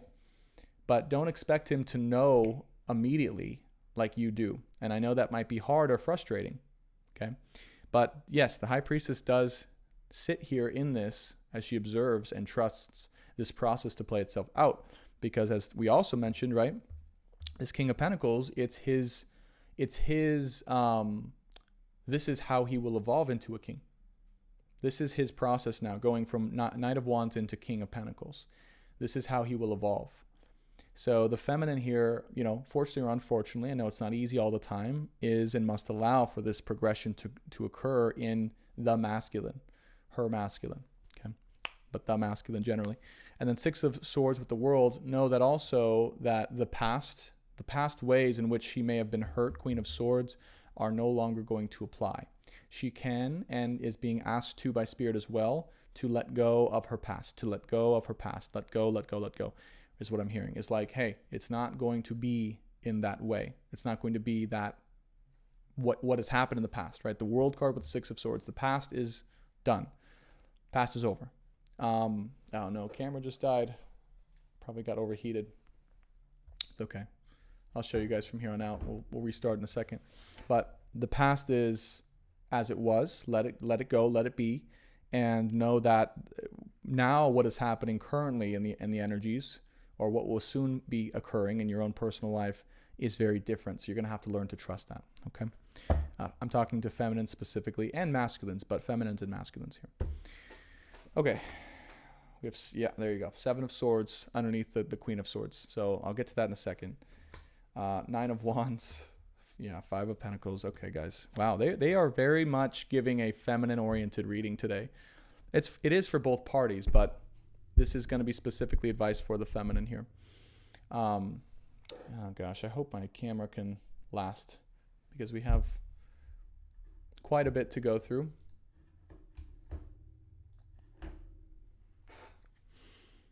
Okay, so next row, right? So we have Queen of Swords with the Seven of Swords here. So yes, clearly the feminine has a very weary heart when this shows up in her life because of the way that she's been hurt or deceived in the past. She's instantly, nope, I'm not doing that.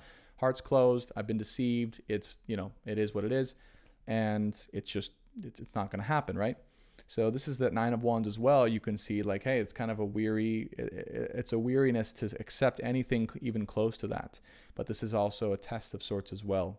Five of Pentacles, because I've been left behind in the past. I've been left out in the cold, right, in the past, because of trusting, right, someone who says that they are something and then they are not, right? Seven of Swords, deception. So not easy right now to say yes or to trust this energy from the masculine coming from trusting the energy coming from the masculine for the feminine. But this is the test going on right now.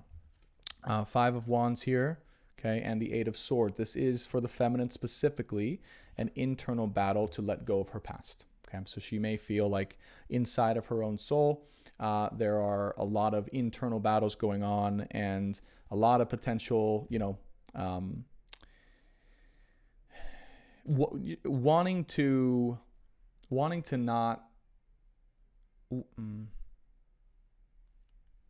wanting to not see the differences, okay, is what they're telling me. So when these internal battles go on, it's almost like she just wants to put up that blinder that says, this is exactly the same as it always has been from the past. It's not different and it's not changing.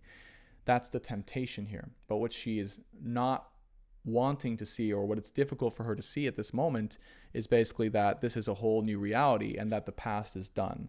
Whatever happened from before, right? Six of Swords, Five of Wands. Yes, it may be difficult to accept. There may be internal conflict about this, but it is done. What is done is done. And this is a whole new energy and dynamic. Okay. Okay, let's get some more. And of course, obviously, we have Strength card here on the bottom of the deck. All right, we have Five of Swords here. We have the Knight of Swords, Magician, Nine of Pentacles, and the Empress. There we go. Okay. So look. Here's what's crazy, guys. And I told you guys this was more of a feminine specific reading, right? Or advice for the feminine. The feminine's evolving. The feminine's evolving specifically. We have Queen of Swords here. First card out. Last card of the spread is the Empress, right? And then we have World card, Eight of Swords, Empress. So this is her greatest challenge and opportunity to evolve into the fullest extent of her feminine energy, of her Empress energy. This is what I channeled earlier about the Knight of Wands and allowing that full freedom of expression, choice, and blah, blah, blah, freedom to lead, like all that stuff. That is the Empress energy. Empress energy doesn't chase, she attracts. She doesn't chase, she attracts. What is hers and always will be hers. There's nothing anyone can do about it, right?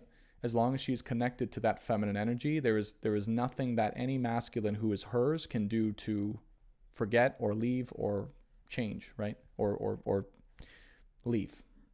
But it also must be her masculine, her true masculine. So if it's not her true masculine and she can't fully feel safe to connect to her deepest feminine expression, then yeah, the masculine will have the ability to actually leave because it's not like her feminine power isn't fully expressed. Does that make sense? But if and when she does come across her true masculine and she allows herself, right, and through the progression and expression of her masculine is allowed to deeply go into her feminine because she feels safe and this is real and he does his work too, then her feminine Empress abilities, I mean, there's nothing that can, I hate to say it, escape that, right? There's nothing that can choose away from that. And again, this is the power of the feminine. It can be used for dark or for light, right? Because yes, there is ways in which the feminine can actually, manipulate and keep men in this illusion. And this has happened, I'm sure, to many men through their feminine energy, but, and different ways of expressing that. But yes, when used for light and love, there is nothing that the masculine will ever end up choosing, even if he feels the ability or desire to choose or to, explore.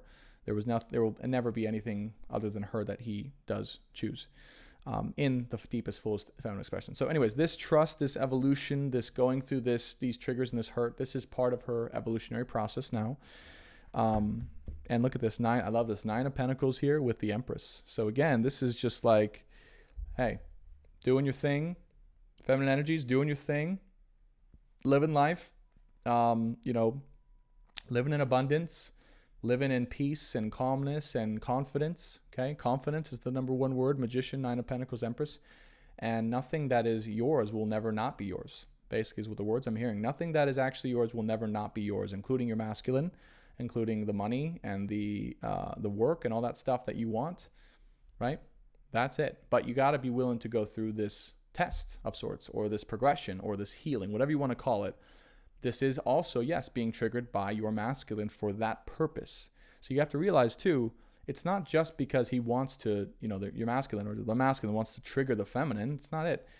This is happening whether we want it to or not as a tool to help the feminine progress into her Empress energy so she can have all that she wants, right? Because this, without triggering these hurts or these wounds and having her work through these and trust and just step into that, right? Then she won't be able to access that depth of power and also to attract what is hers, what she wants. So it's a gift, it's a blessing on both sides, even though it may not be desired or pleasant or fun and really kind of look. I mean, we have on this side here too, on the left side, we have 7 of Swords, Queen of Swords, 5 of Swords. It's like, yeah, there's been some shit here that went down on the feminine side. I don't blame the feminine one bit for being protective and being on guard, right? And guarding her heart and saying, well, I don't want to do that anymore. But at the same time, right, you must know that this is also, this hurt, this protection is limiting you, is limiting the feminine from being her most powerful feminine self, okay? So anyways, objective compassion and empathy for both sides, masculine and feminine sides, but this is what the cards are telling me. If you are going through this, then I hope it helps. Knight of Swords here with the Magician card as well.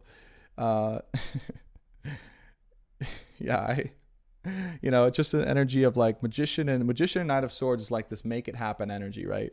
That the masculine is holding to. That's what I feel is like the masculine energy. In order for him, now let's talk about the masculine. So if in order for the masculine energy to really up level or to really step into his true power, it's about his fullness and freedom of choice, expression, and doing what he needs to do, right? Without any inhibition because of the fears of the feminine. Now, one thing the masculine may also be weary of, again, 9 of Wands here, is, obviously hurting or triggering his feminine. So he, in his way, he must not be afraid of triggering or opening these wounds in the feminine, because part of him may want to shut down and say, well, if it's going to make my feminine scared or trigger her, I don't want to do that. So I can't step into my fullest way of manifestation, creation, making it happen, doing my thing, or saying what I need to say, doing what I need to do, expressing what I need to express, because I don't want it to trigger or offend the feminine from her wounds. But his lesson and his empowerment is doing those things, right? Doing those things because it's true in his own heart and his own soul, and he needs to do them. And funny enough, we have the Knight of Swords here, and we mentioned, again, this Knight of Swords energy needing to go out and to do whatever he needs to do in order to, slay the demon or slay the things. So it is showing up here. It's kind of funny. So he must be allowed to express and to say and to do these things, to choose these things at his will, and not allow himself in any way to be repressed, to be censored, to be limited, and to be too weary of what he is and what he expresses from his own soul because of the feminine influence. That is the masculine's challenge right now, is breaking free from the any grips of stifling or control or repression that might come from the fear of hurting the feminine. So it's a very interesting dynamic actually that's going on, and obviously there's healing to go with both parties, but this may be the dynamics you're experiencing. Okay, Page of Cups here, Devil, and the Six of Wands. And look, here's the other deal.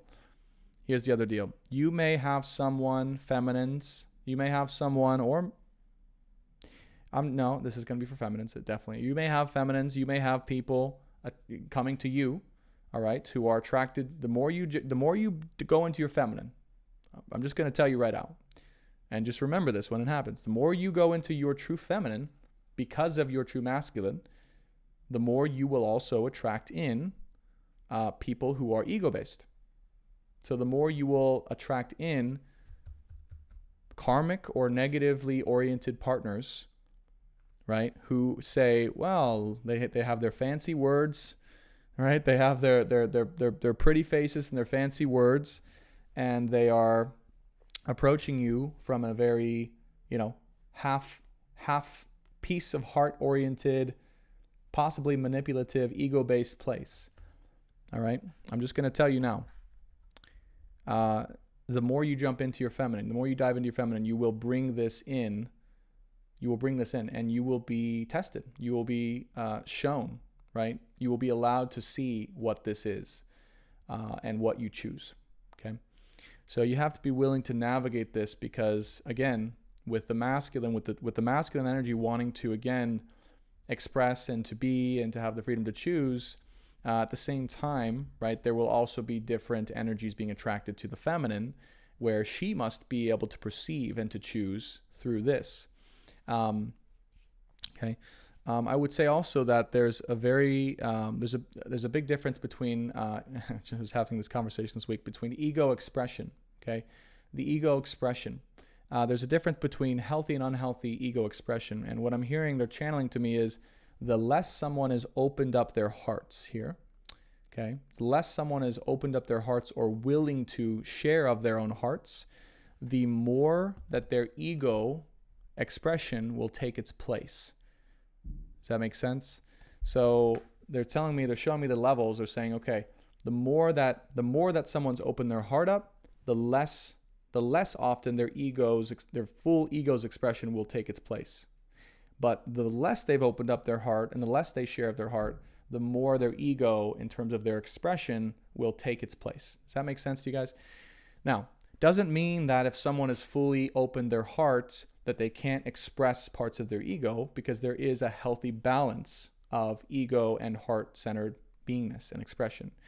But what this is saying here, these final outcome cards to watch for, is the people who are not at all opened in their hearts and are choosing to give mostly from their ego, okay?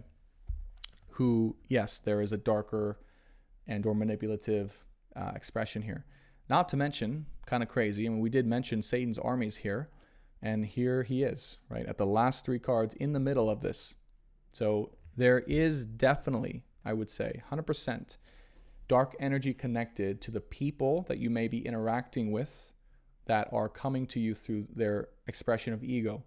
And your choice to involve yourself with them or to interact with them is also, we can say, Satan's way through the expression of his own darkness through people, maybe his particular way of taking you away from your light, taking you away from your evolution.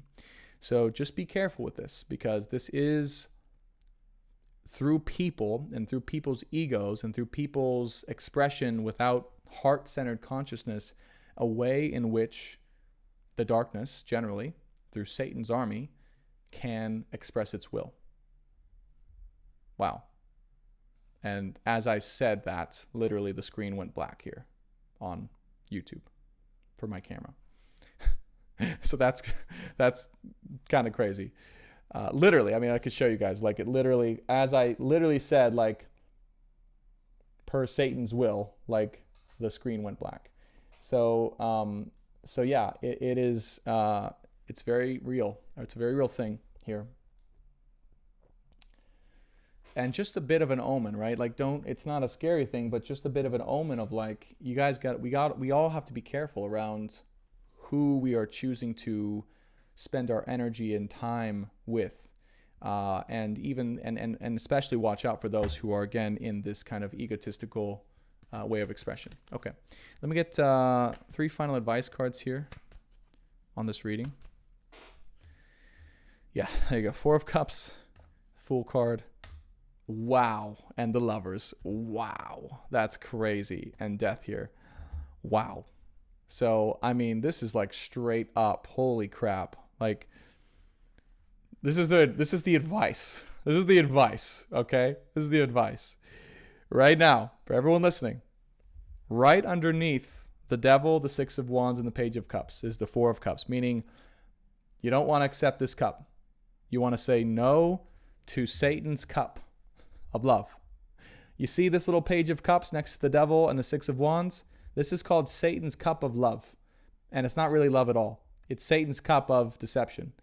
And this will be taking place more than likely through the approach of some masculine or person in your life. It doesn't have to be masculine, but some person in your life who is attempting to, give you this alluring type of cup that's, seems like it has all the things you want, or sounds pretty, or they're pretty faced or pretty voiced, or whatever the hell they are that tempts your strings.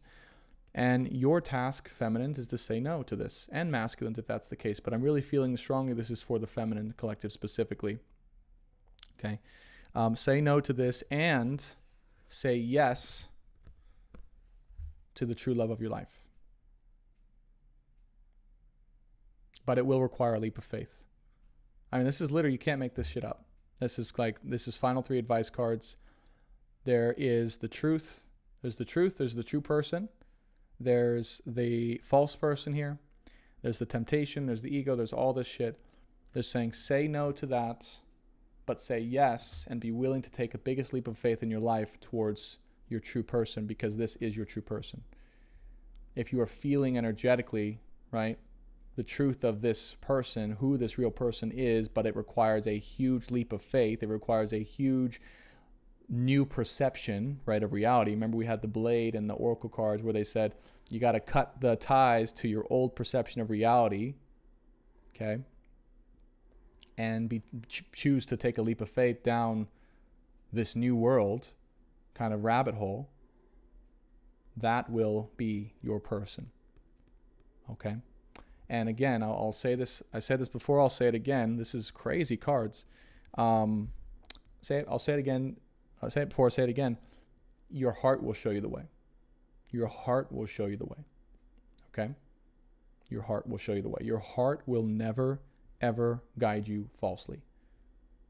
There's a difference, again, between your heart's knowledge and your soul or energetic feelings. if that makes sense. I know that's a little bit of a complicated thing. And your brain. Okay, so they're saying to differentiate this, if something is putting off the perception of what would be tempting or alluring to you, and this goes for feminine and masculines, by the way. I'm going to say this, if there's any masculines watching, here you go. If someone is putting off the perception of something that is alluring for you, in whatever the way that comes up, but there's no substance behind it, there's no depth to it, there's no consistency to it, there's no reality to it, right? It's just this illusion kind of perception, or this thing that seems, that's not your person, that's not your thing. And this will, please say, I mean, this will be coming up. And again, for both feminines and masculines, it will be in the way that you are most tempted. So if you are most tempted by like sexuality or physicality or things like that, then that will come your way. And if you are most tempted by like, you know, some emotional kind of alluring thing, but just keep that in mind. Okay. So anyways, but they are very clear. Fool card with the Lovers, your true person is here. And yes, it will require a big trust fall, a big leap of faith, a big yes. Okay. Well, this is why we titled the live stream, right? What the title of the live stream is, the time is now, say yes. Say yes. All right. This is the last advice that they have. Yeah. So say goodbye to the old, Death card. Things are going to be happening very, very quickly, but you got to be willing to say no to the old.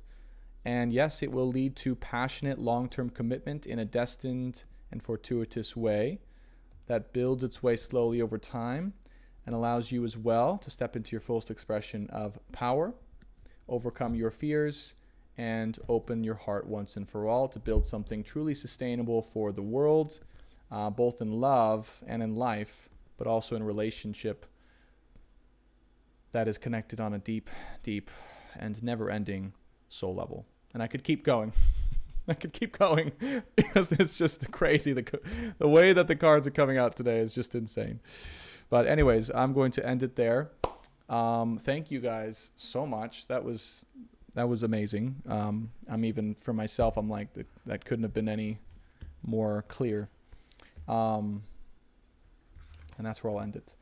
So, wow, great. Let's put that off to the side, and I'm going to read some comments. I don't have coffee, unfortunately. This is where I'd be taking my coffee. Thank you guys on TikTok. Wow, what an epic live stream here. We got a lot of likes, a lot of viewers, good stuff. And on let me turn the camera back to good old me. I don't know if I'm feeling too much astrology today, guys. You'll have to let me know if there's any specific astrology stuff. I feel like that was a lot coming in from both the Oracle as well as the Tarot and the channel messages. There's a lot of content that just came out. So I don't know if it's the smartest idea to go into a whole new channeled astrology section. If you guys, I'll say this. I have energy and time for one more thing. So we can either do questions, so you guys can ask questions, or we can do the channeled astrology. I'm open to either one, but I probably don't have the energy for both. So let me know what you guys want to see. And yes, twin flames are hard.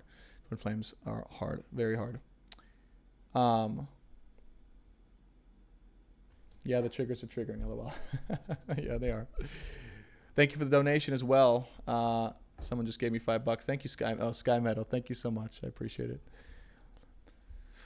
Okay. So we have, hello, everyone who's new. Thank you so much. Okay, we've got questions. Okay, we got a lot of questions here.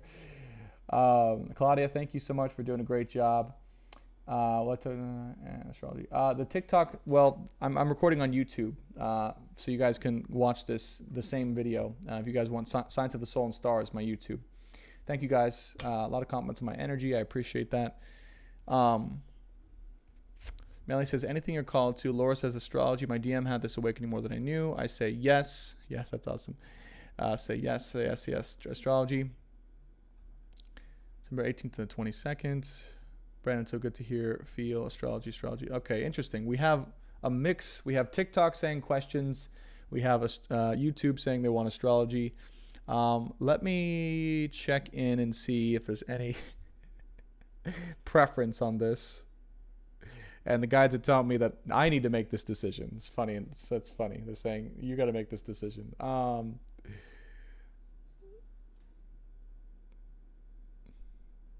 Is there anything? Okay, let me ask the guides this. Is there anything really important that we should know that hasn't been addressed already? Okay, here's what I'll do. So I'm going to give a little bit of a channel, a summary of, you know what I'll do? We'll do a short, here's what we're going to do. We're going to do a short astrology.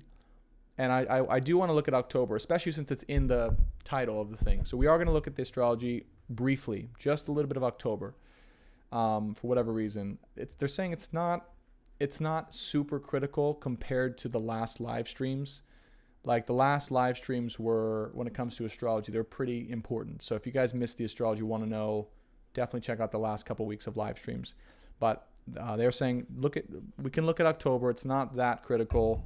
And then once we have a general understanding of October, I'll give a summary of what's coming up in the next months, just energetically and through the astrology, and then we'll take questions. Yes, we will.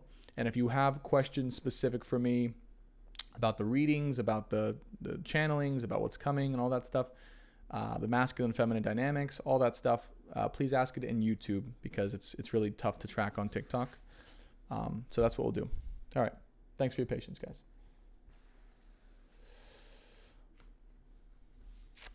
Okay. Flip a coin, LOL. It's pretty much what they're saying. They're like, at this point, we don't really care which one you do, just you choose. They've never told me that before, so it's kind of funny. All right, so let's go ahead and look at astrology. But again, if you guys are curious, like,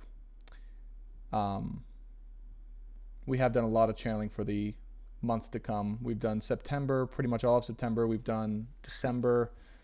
I think we've done November and January of 2022. So it's been a lot. All right, let's start off with the channel astrology for October 1st, 2021. So we know what's happening in October. Let me give a brief summary of September because we now entered September. Per the channeling and just per the energetic feeling now, again, and a lot of you guys have already heard this, but September is going to be very intensive, energetically speaking, and from a worldly perspective is what they're saying.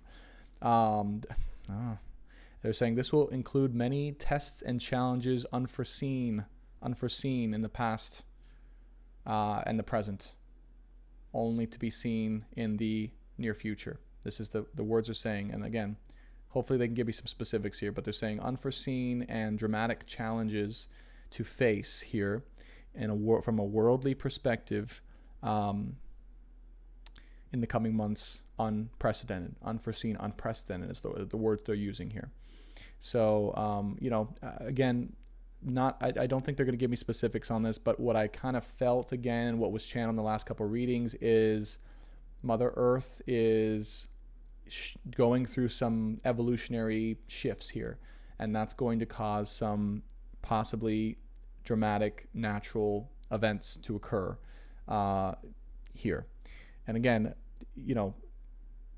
it's just that we need to be aware and prepare. That's all. Just be prepared to, I would say, adapt. That's all. Just be prepared to adapt to the circumstances as and when they occur through this month of September.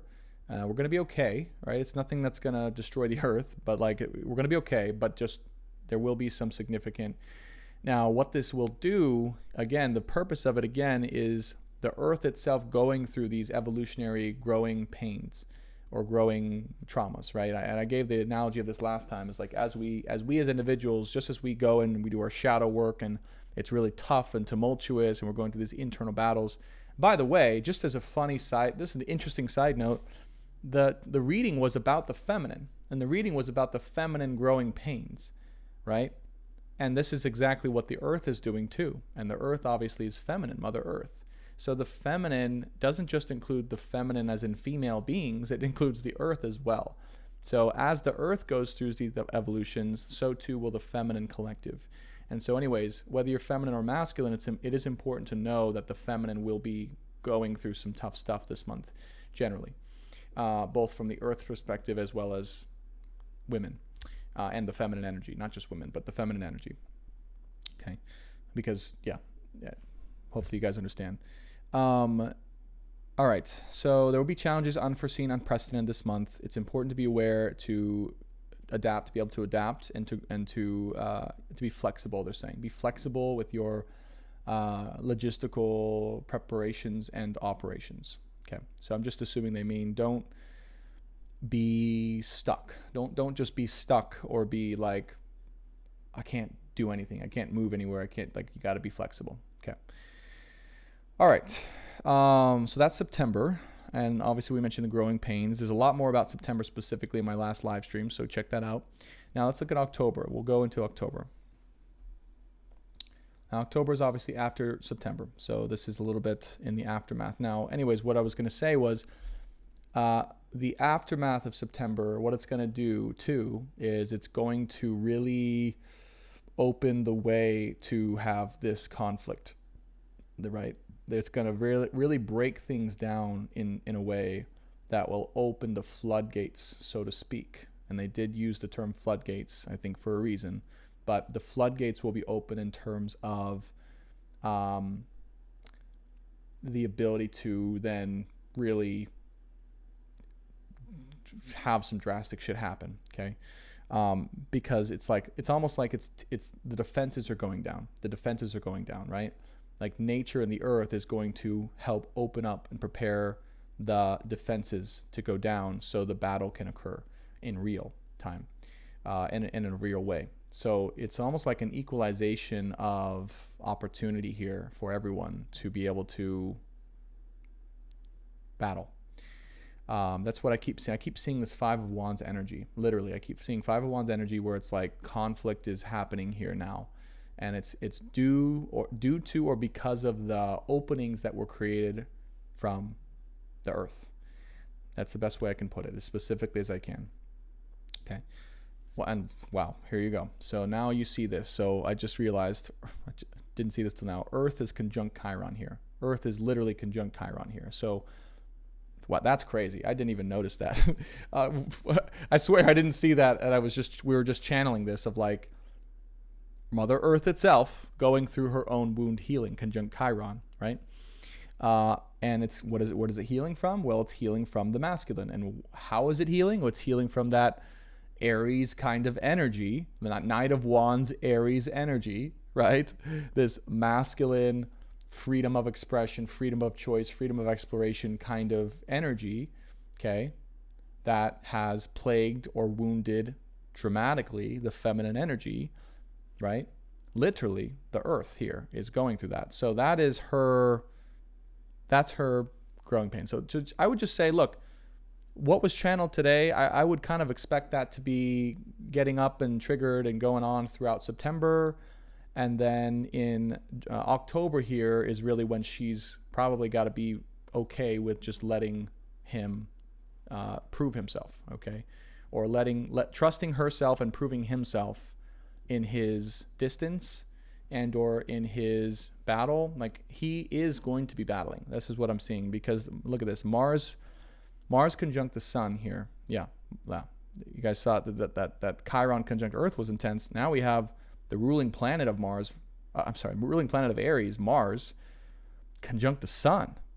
Okay, so not only do we have Chiron in Aries conjunct the Earth, but we have Mars conjunct the sun in Libra. So yeah, you guys, I mean, we've got to say, like, this is like the masculine will be going into battle.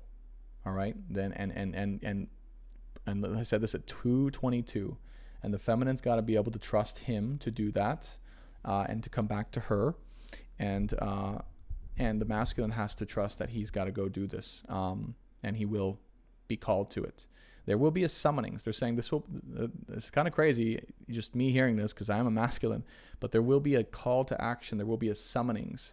It is a big deal. A summonings of the masculine to come into battle here.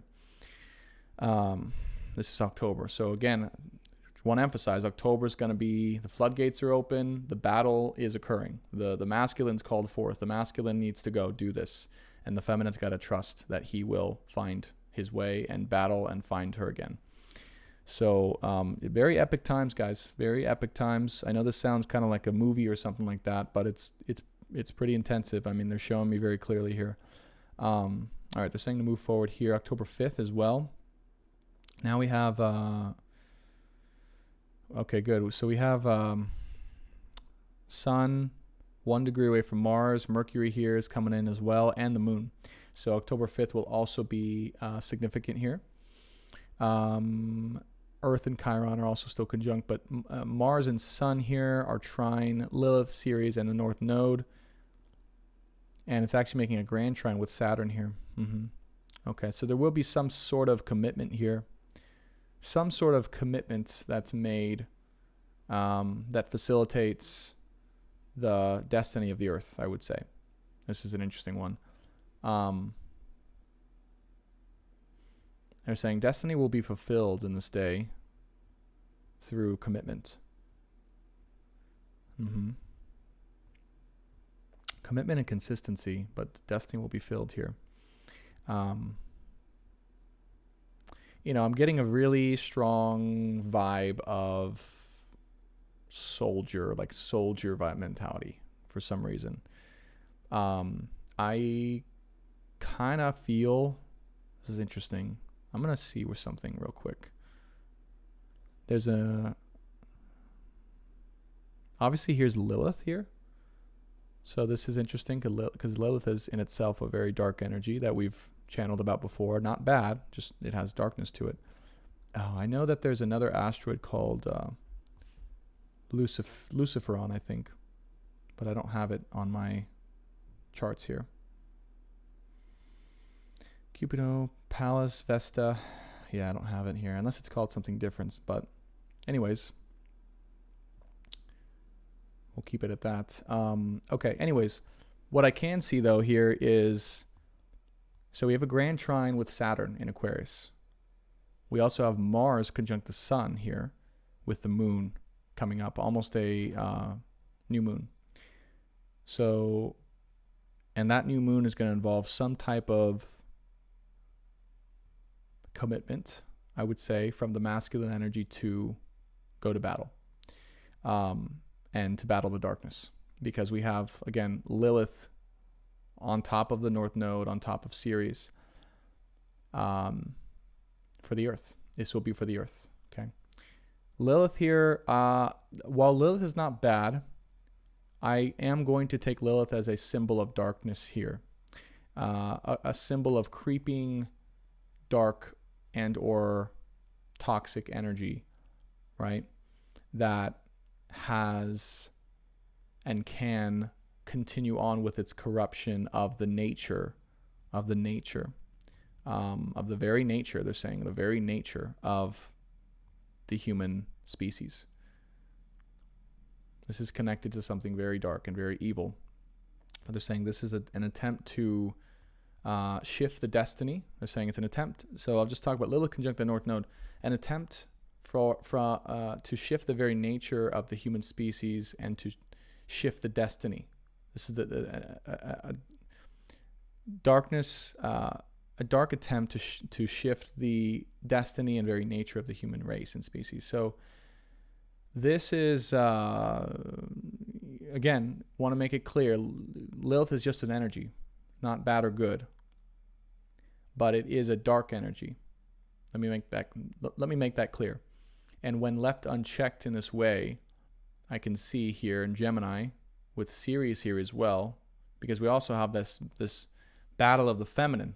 Here's the other thing that's happening is that it's not just the masculine going to battle, it's also the feminine herself battling these elements within herself and possibly externally, because Ceres is also an element of the feminine energy. It's a very different element, right? Ceres is this mother nature, earth-loving, nature-oriented, unconditional loving feminine energy, right? This motherly energy. And it's like she is also in the mix conjunct Lilith. So not only is the feminine battling these elements within her own self, but she may even battle other feminines, right? And other feminine energy who is dark. So this is also a thing, is that there may be feminine, earth-oriented, mother, nature, loving, unconditional loving feminine energy at battle or at war with her own dark side, Lilith. And possibly within herself, but also even more possibly against other feminines who have chosen the darkness. Okay.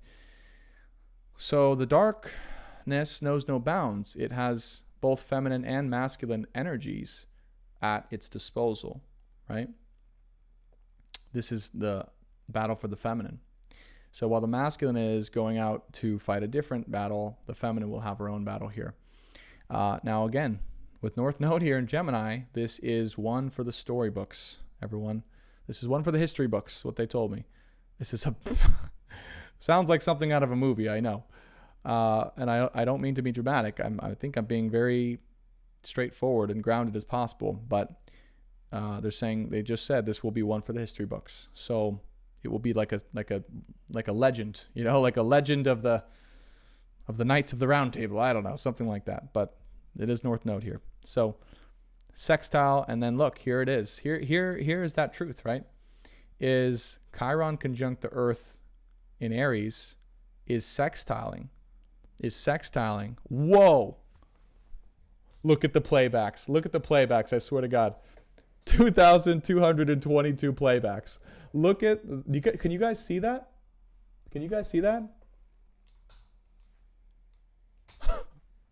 I have to show someone. That's insane. I've never seen it like that. Holy crap. Wait. I have to pause this for a second because that's wild. Oh, it just changed. Tell me you guys saw that. It was literally showing 2,222 playbacks on my screen.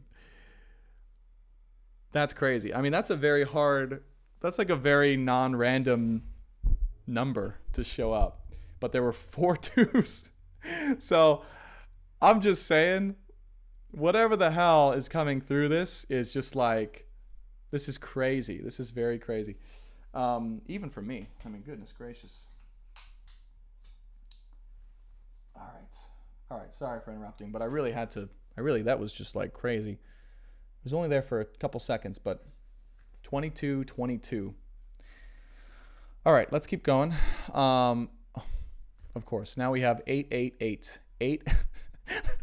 Really? I swear, 88 concurrent viewers with a chat rate of 8. So this is insane. I mean, they're like flashing up repeatedly as I'm speaking. This is just craziness. All right. Wow. I mean, the connection is just very strong. Thank you guys. You guys are it's very clear that you guys are here. So anyways, what I was saying before I got interrupted by myself is that North Node conjunct Lilith, conjunct Ceres, sextile, Chiron, and the Earth. So when I say that this is a commitment being made to go into battle, to, write the story of the Earth, it's a sextile here with the Earth and Chiron, meaning it is not just destined. It is not just a thing that's going to happen no matter what. The sextile aspect is an opportunity. It is an opportunity, meaning we will all have a choice as to whether or not we want to fight for the light and to really commit to this or to not. We will. It is not. It is a choice. It is an opportunity. The sextile is I choose to commit and to do this work. I choose to be here. I choose to be a soldier of the light and for the earth at this time in my particular way, right? To write the story of what our destiny shall be as a human race.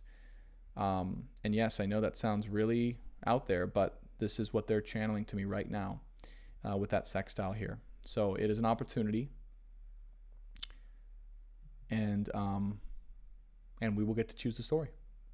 We will get to write the story. There is no destined outcome here. We will get to choose. Okay. So I would just say, again, if you guys are ready, like, just begin to prepare. We have now about a month to prepare for this battle.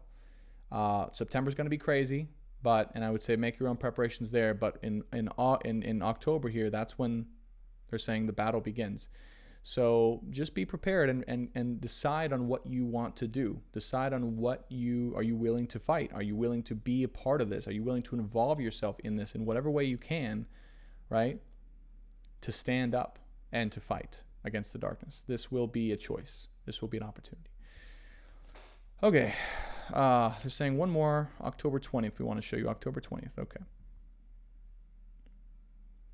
Okay. So October 20th, this will be the last one that we look at in the astrology for October. What do we got? Wow. Interesting. Very interesting time. So we have, and we're still making a grand trine. Saturn trine Mercury, trine Lilith and Ceres, sextile Chiron here. And we have Venus here opposing Lilith and Ceres. With Mars conjunct here, still conjunct with the Sun in Libra.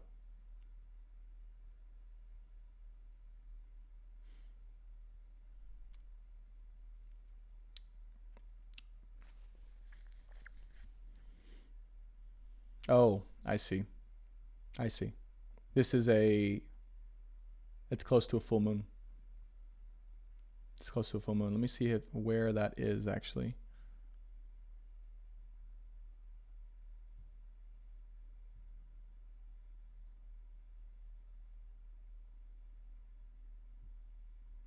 Oh, I see. I think actually that is the day of the full moon. Funny enough. Hold on, let me double check.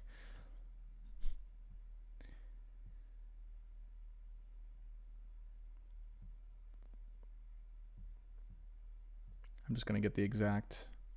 That would be funny if that was actually the exact day of the full moon.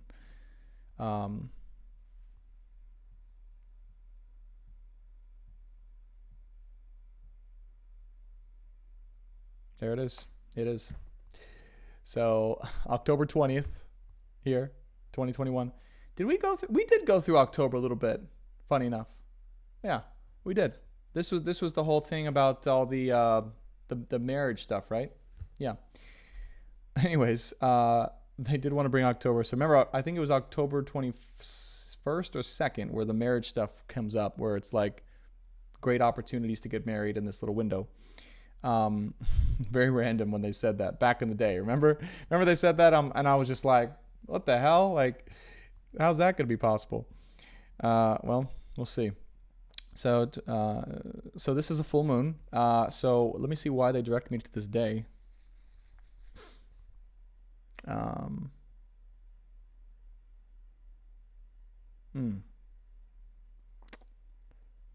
They're saying that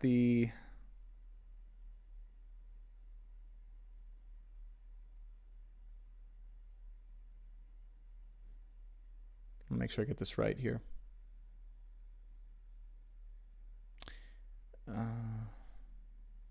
I keep hearing the battle will be just about decided.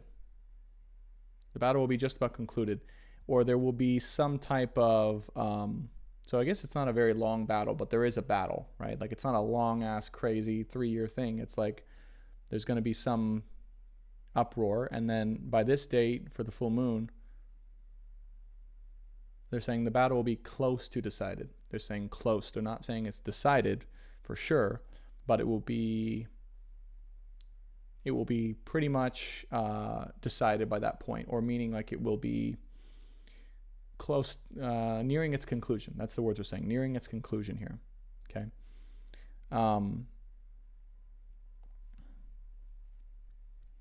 So they're saying whatever ends up occurring here, or whatever story we decide as a world that we want or that we're willing to do, or the opportunity we make of this, it will be determined, right? It will be determined, and it will be coming to its conclusion around this time in October.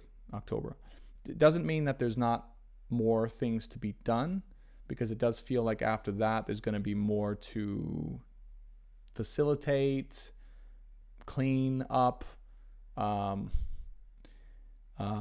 finish out. They're saying to finish out. There will be things that we'll need to kind of, after the real battle's done, whatever that means, after the real battle's over, there will be things then to finish out or finish up about after that in the months to come, preparing us for, as we channeled in one of the other earlier readings, January, which is going to be, again, those of you guys who haven't seen, we channeled in the January, February astrology.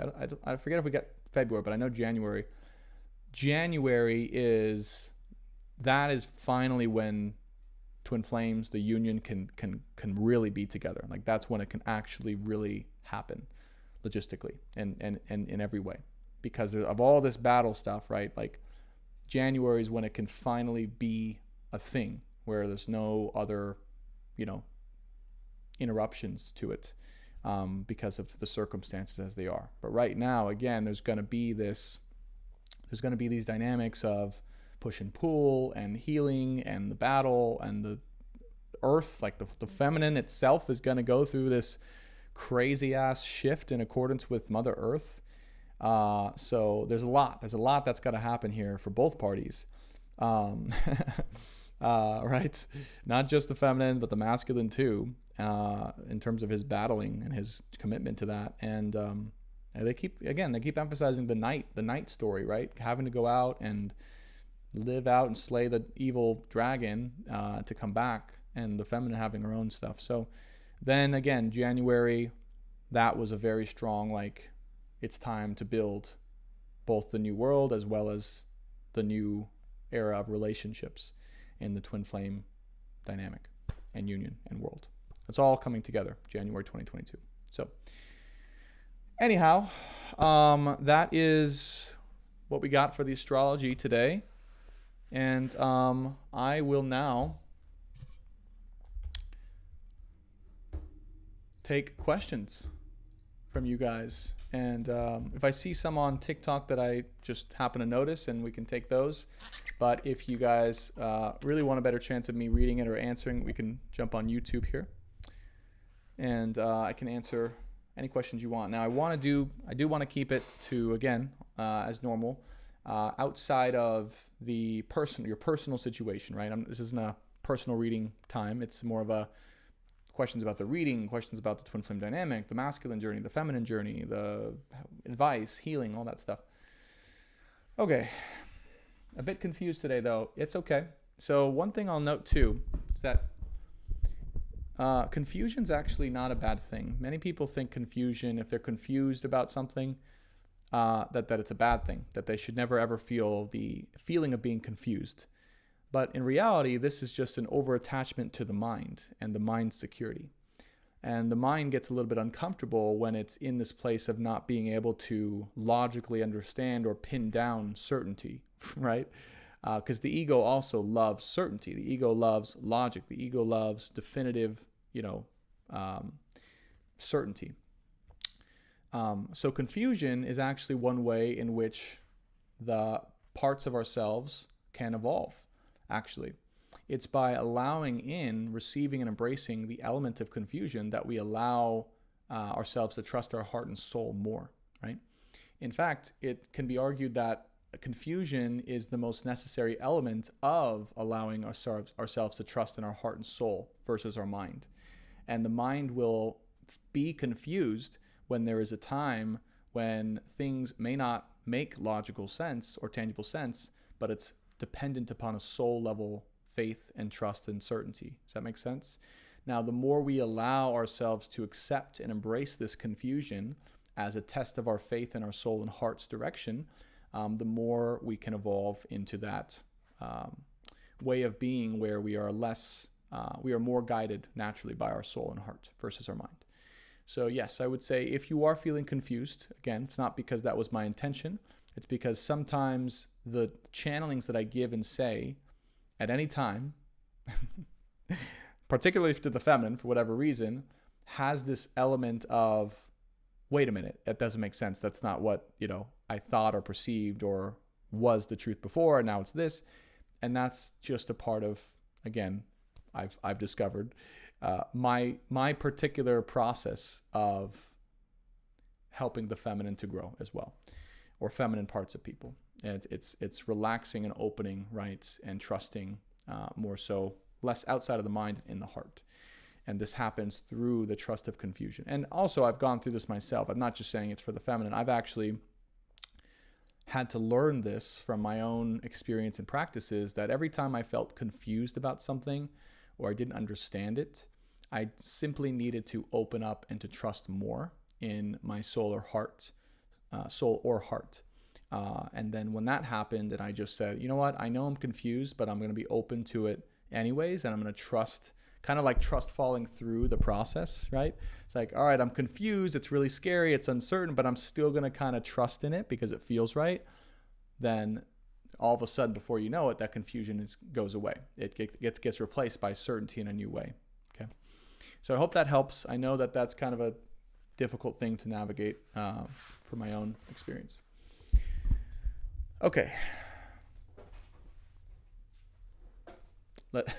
Alexis, damn it, I knew it. Thank you for the heads up and guidance. I've aged through this journey. That's awesome. All right.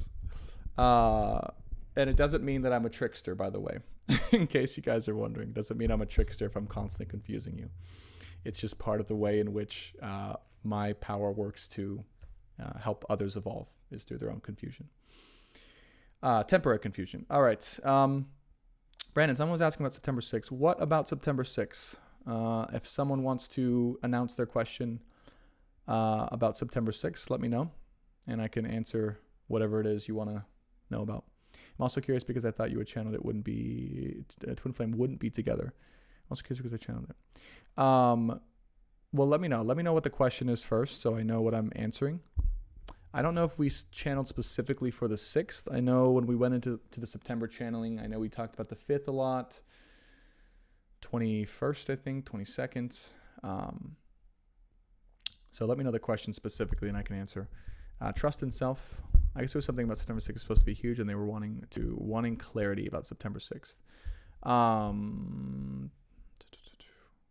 Okay, well, if that person's around, I'll say this, the most important thing about September generally, guys, those of you guys wondering about the 6th or September generally, for 6th you mentioned a tower moment exposing the karmic. Okay, was this in a past live stream? 6th you mentioned a tower moment exposing the karmic. It was the 24th. I wrote it in my calendar. Here's what I'll tell you about the astrology and the channelings and stuff like that. The channeling that you guys, 6th of the new moon. Okay. The channeling that I mentioned today. All right. The tests. Here's the deal. The tests that the feminine will be going through. Because we saw in the channeling today, we saw the karmic or a karmic energy, right? Page of Cups, Devil, right? Page of Cups, Devil, 6 of Wands. This is ego-oriented, dark, karmic energy, right? Oh, and I do remember now, actually, last time, I remember the tower. Yeah, tower. Yeah, that's right. Tower exposing the devil. Okay, yeah. Yeah, so I would say, look, thank you, Fireflies, for the dance move compliments. Yeah, that's going to be, that tower moment, thank you for bringing this up. That tower moment's going to be your refusal of it or him. That is going to be a tower moment for them and for you, because you're going to be like, yeah, that's not my truth. That's not what I choose. I see through it. I perceive differently than I did before. This is the tower moment. Thank you for asking this. The tower moment is for the feminine. Now I perceive through, and I see the truth.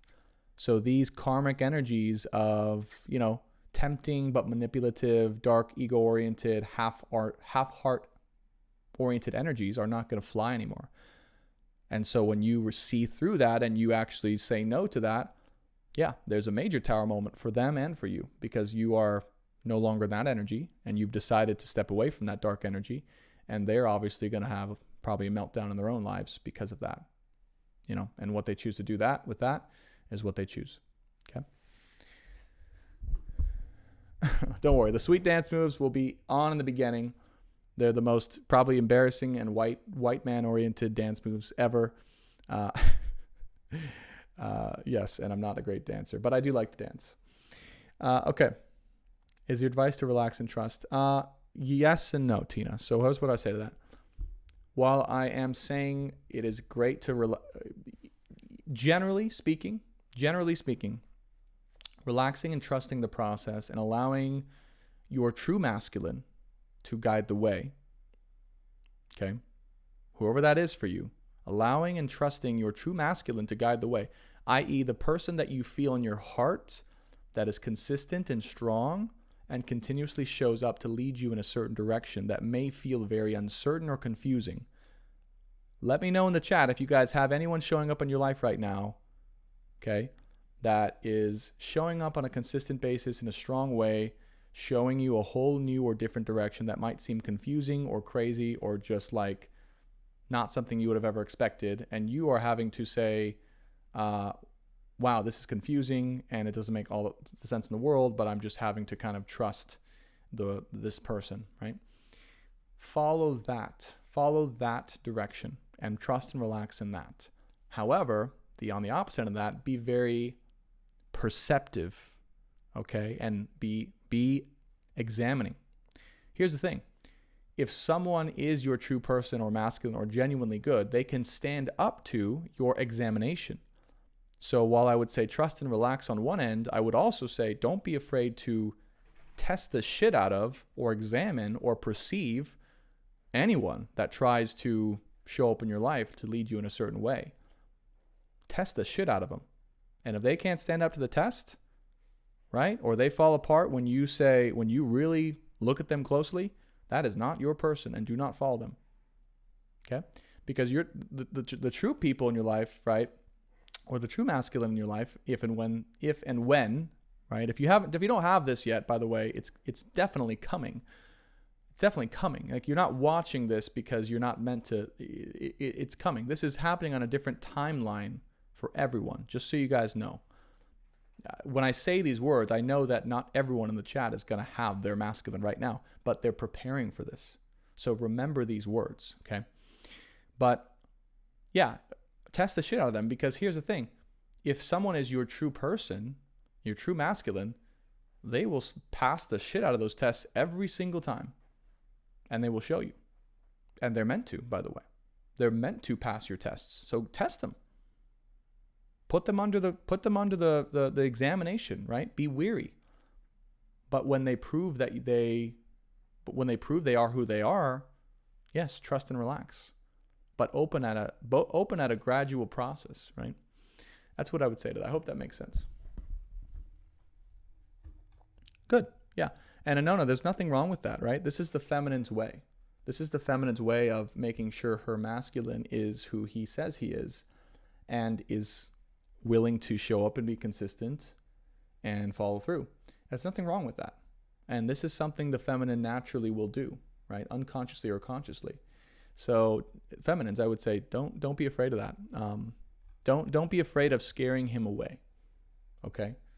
Because if your little tests that you do scare him away, again, it's not someone you want to trust your life to anyways, right?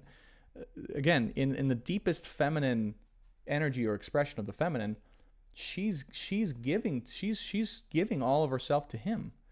She's giving and opened herself all fully to him in her deepest feminine expression. So if she's gonna do this, right? If she's gonna do this, she's got to know that who she's giving herself to support and to open to is legit, is strong, is a masculine, right? Isn't going to cave when she's upset or when she needs him most or when she's having a child, for God's sake. Like the feminine has to surrender.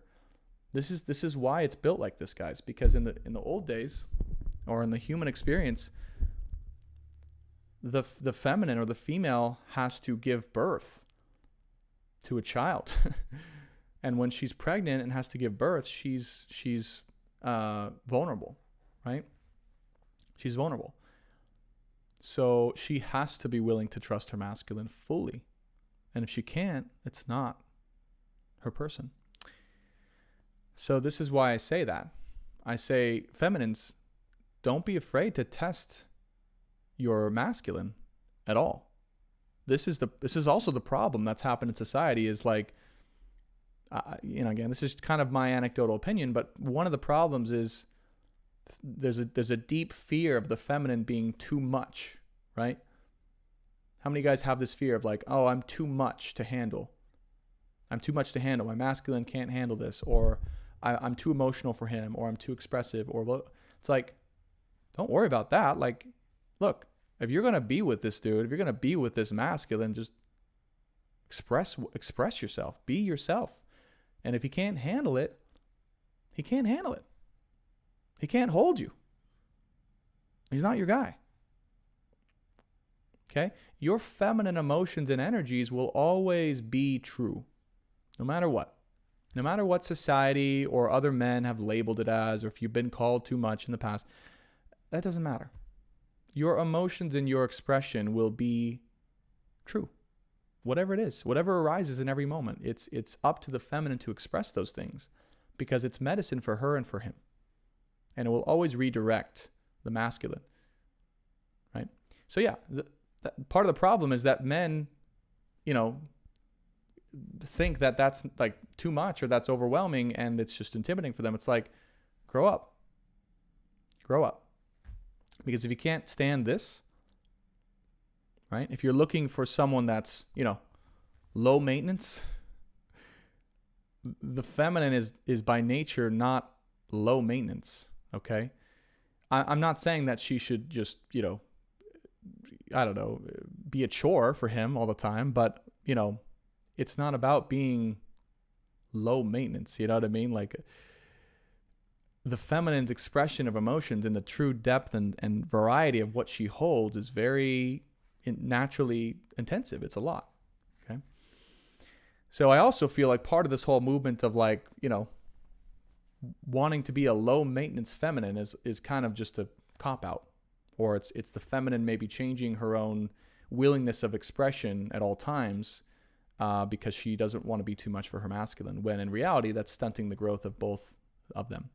So it's nothing against, if you guys identify or think that you're low maintenance, it's nothing against you, but I would say that, I would say give yourself permission.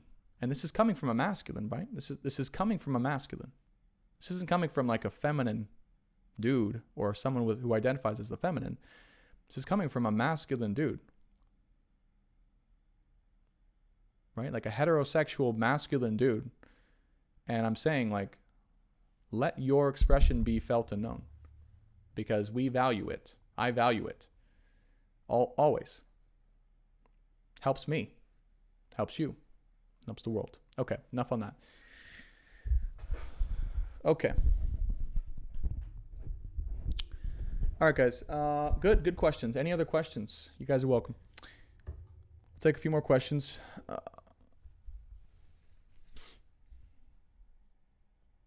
Always try to not disturb him. Sky Meadow, you are so polite. You are so polite. But trust me when I say, you are doing him a favor, whether he appreciates it or sees it or not, by disturbing him. All right?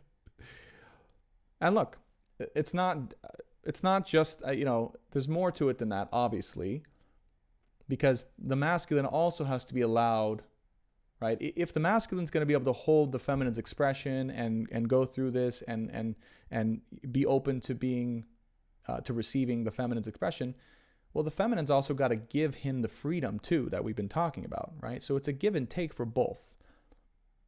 Because in order to continuously do this, right, the masculine has to be polarized in his strength, which requires him feeling free at all times and open to choose and to go and to be. And so it's a give and take, right? It's a give and take.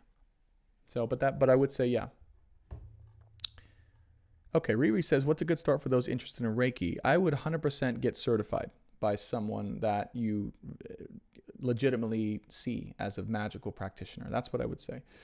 I would say do your research. I would say do it with someone that is as closely aligned here's the key for you, Riri, and anyone wanting to do Reiki.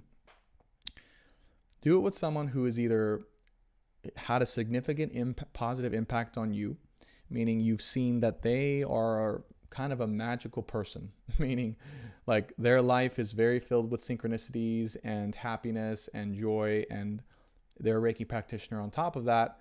I would say that's a great thing to get certified by, or to go through the ceremony with that person if you know someone like that, because it is definitely a ceremonial activation of Reiki energy. I would definitely recommend that. I wouldn't say just start doing it.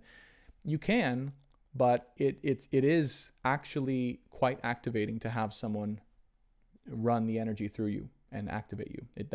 There is a thing to that. In fact, that's actually how I got the first access to talking to my guides back in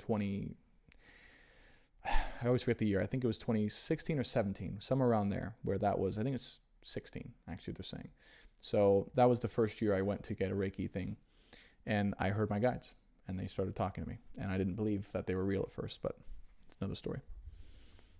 And or to, if you don't know anyone like that, then get someone as close to the lineage, as close to the actual Japanese lineage, because that's where it comes from, as possible. That's what you want.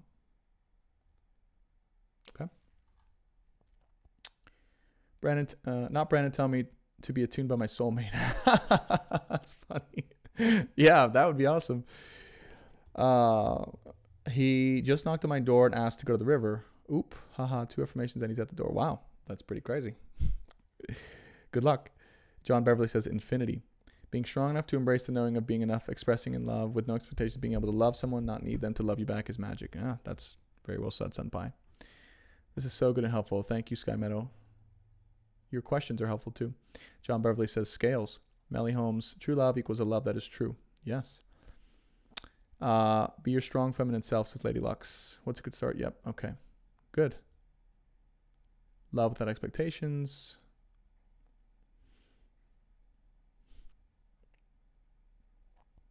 Okay, good. All right, guys. Any more questions that we can take? I can take maybe a few more, but we just hit the 3-hour mark, so I think now is probably a good time to wrap up. Oh my God, I just seen the 7th rainbow, blah, blah. Okay, couple, as we close out here, and if you guys have questions, let me know in the chat. But as we close out here for today, couple housekeeping things that I always forget till the end, which is not, if I had a PR agent, they would be screaming at me right now, but I don't. So luckily there's no one to say that. But please, if you haven't already, do like the YouTube video on Science of the Soul and Stars on YouTube. It does help this video to be seen and to be, more widely subscribed to and noticed for those who want to. So I would appreciate that. Also, be sure to subscribe to the channel if you haven't already, Science of the Soul and Stars. We do this weekly live stream every single week, and we will continue to do this weekly live stream every single week. I mentioned last week that the collective channeling will be transitioning to 2 very special feminines, Paola as well as Shaylee. That is still true, but I will still be channeling on this channel as long as I can and as long as I'm able to. So just to clear up from last week, I'm not going anywhere, but I do know that these feminines I mentioned will be starting to help to channel for on behalf of the feminine collective specifically as I go out and I battle, because I'm also a masculine, and as you guys just heard from the channeling, I will need to go and battle, apparently. And I will need to commit to that battle.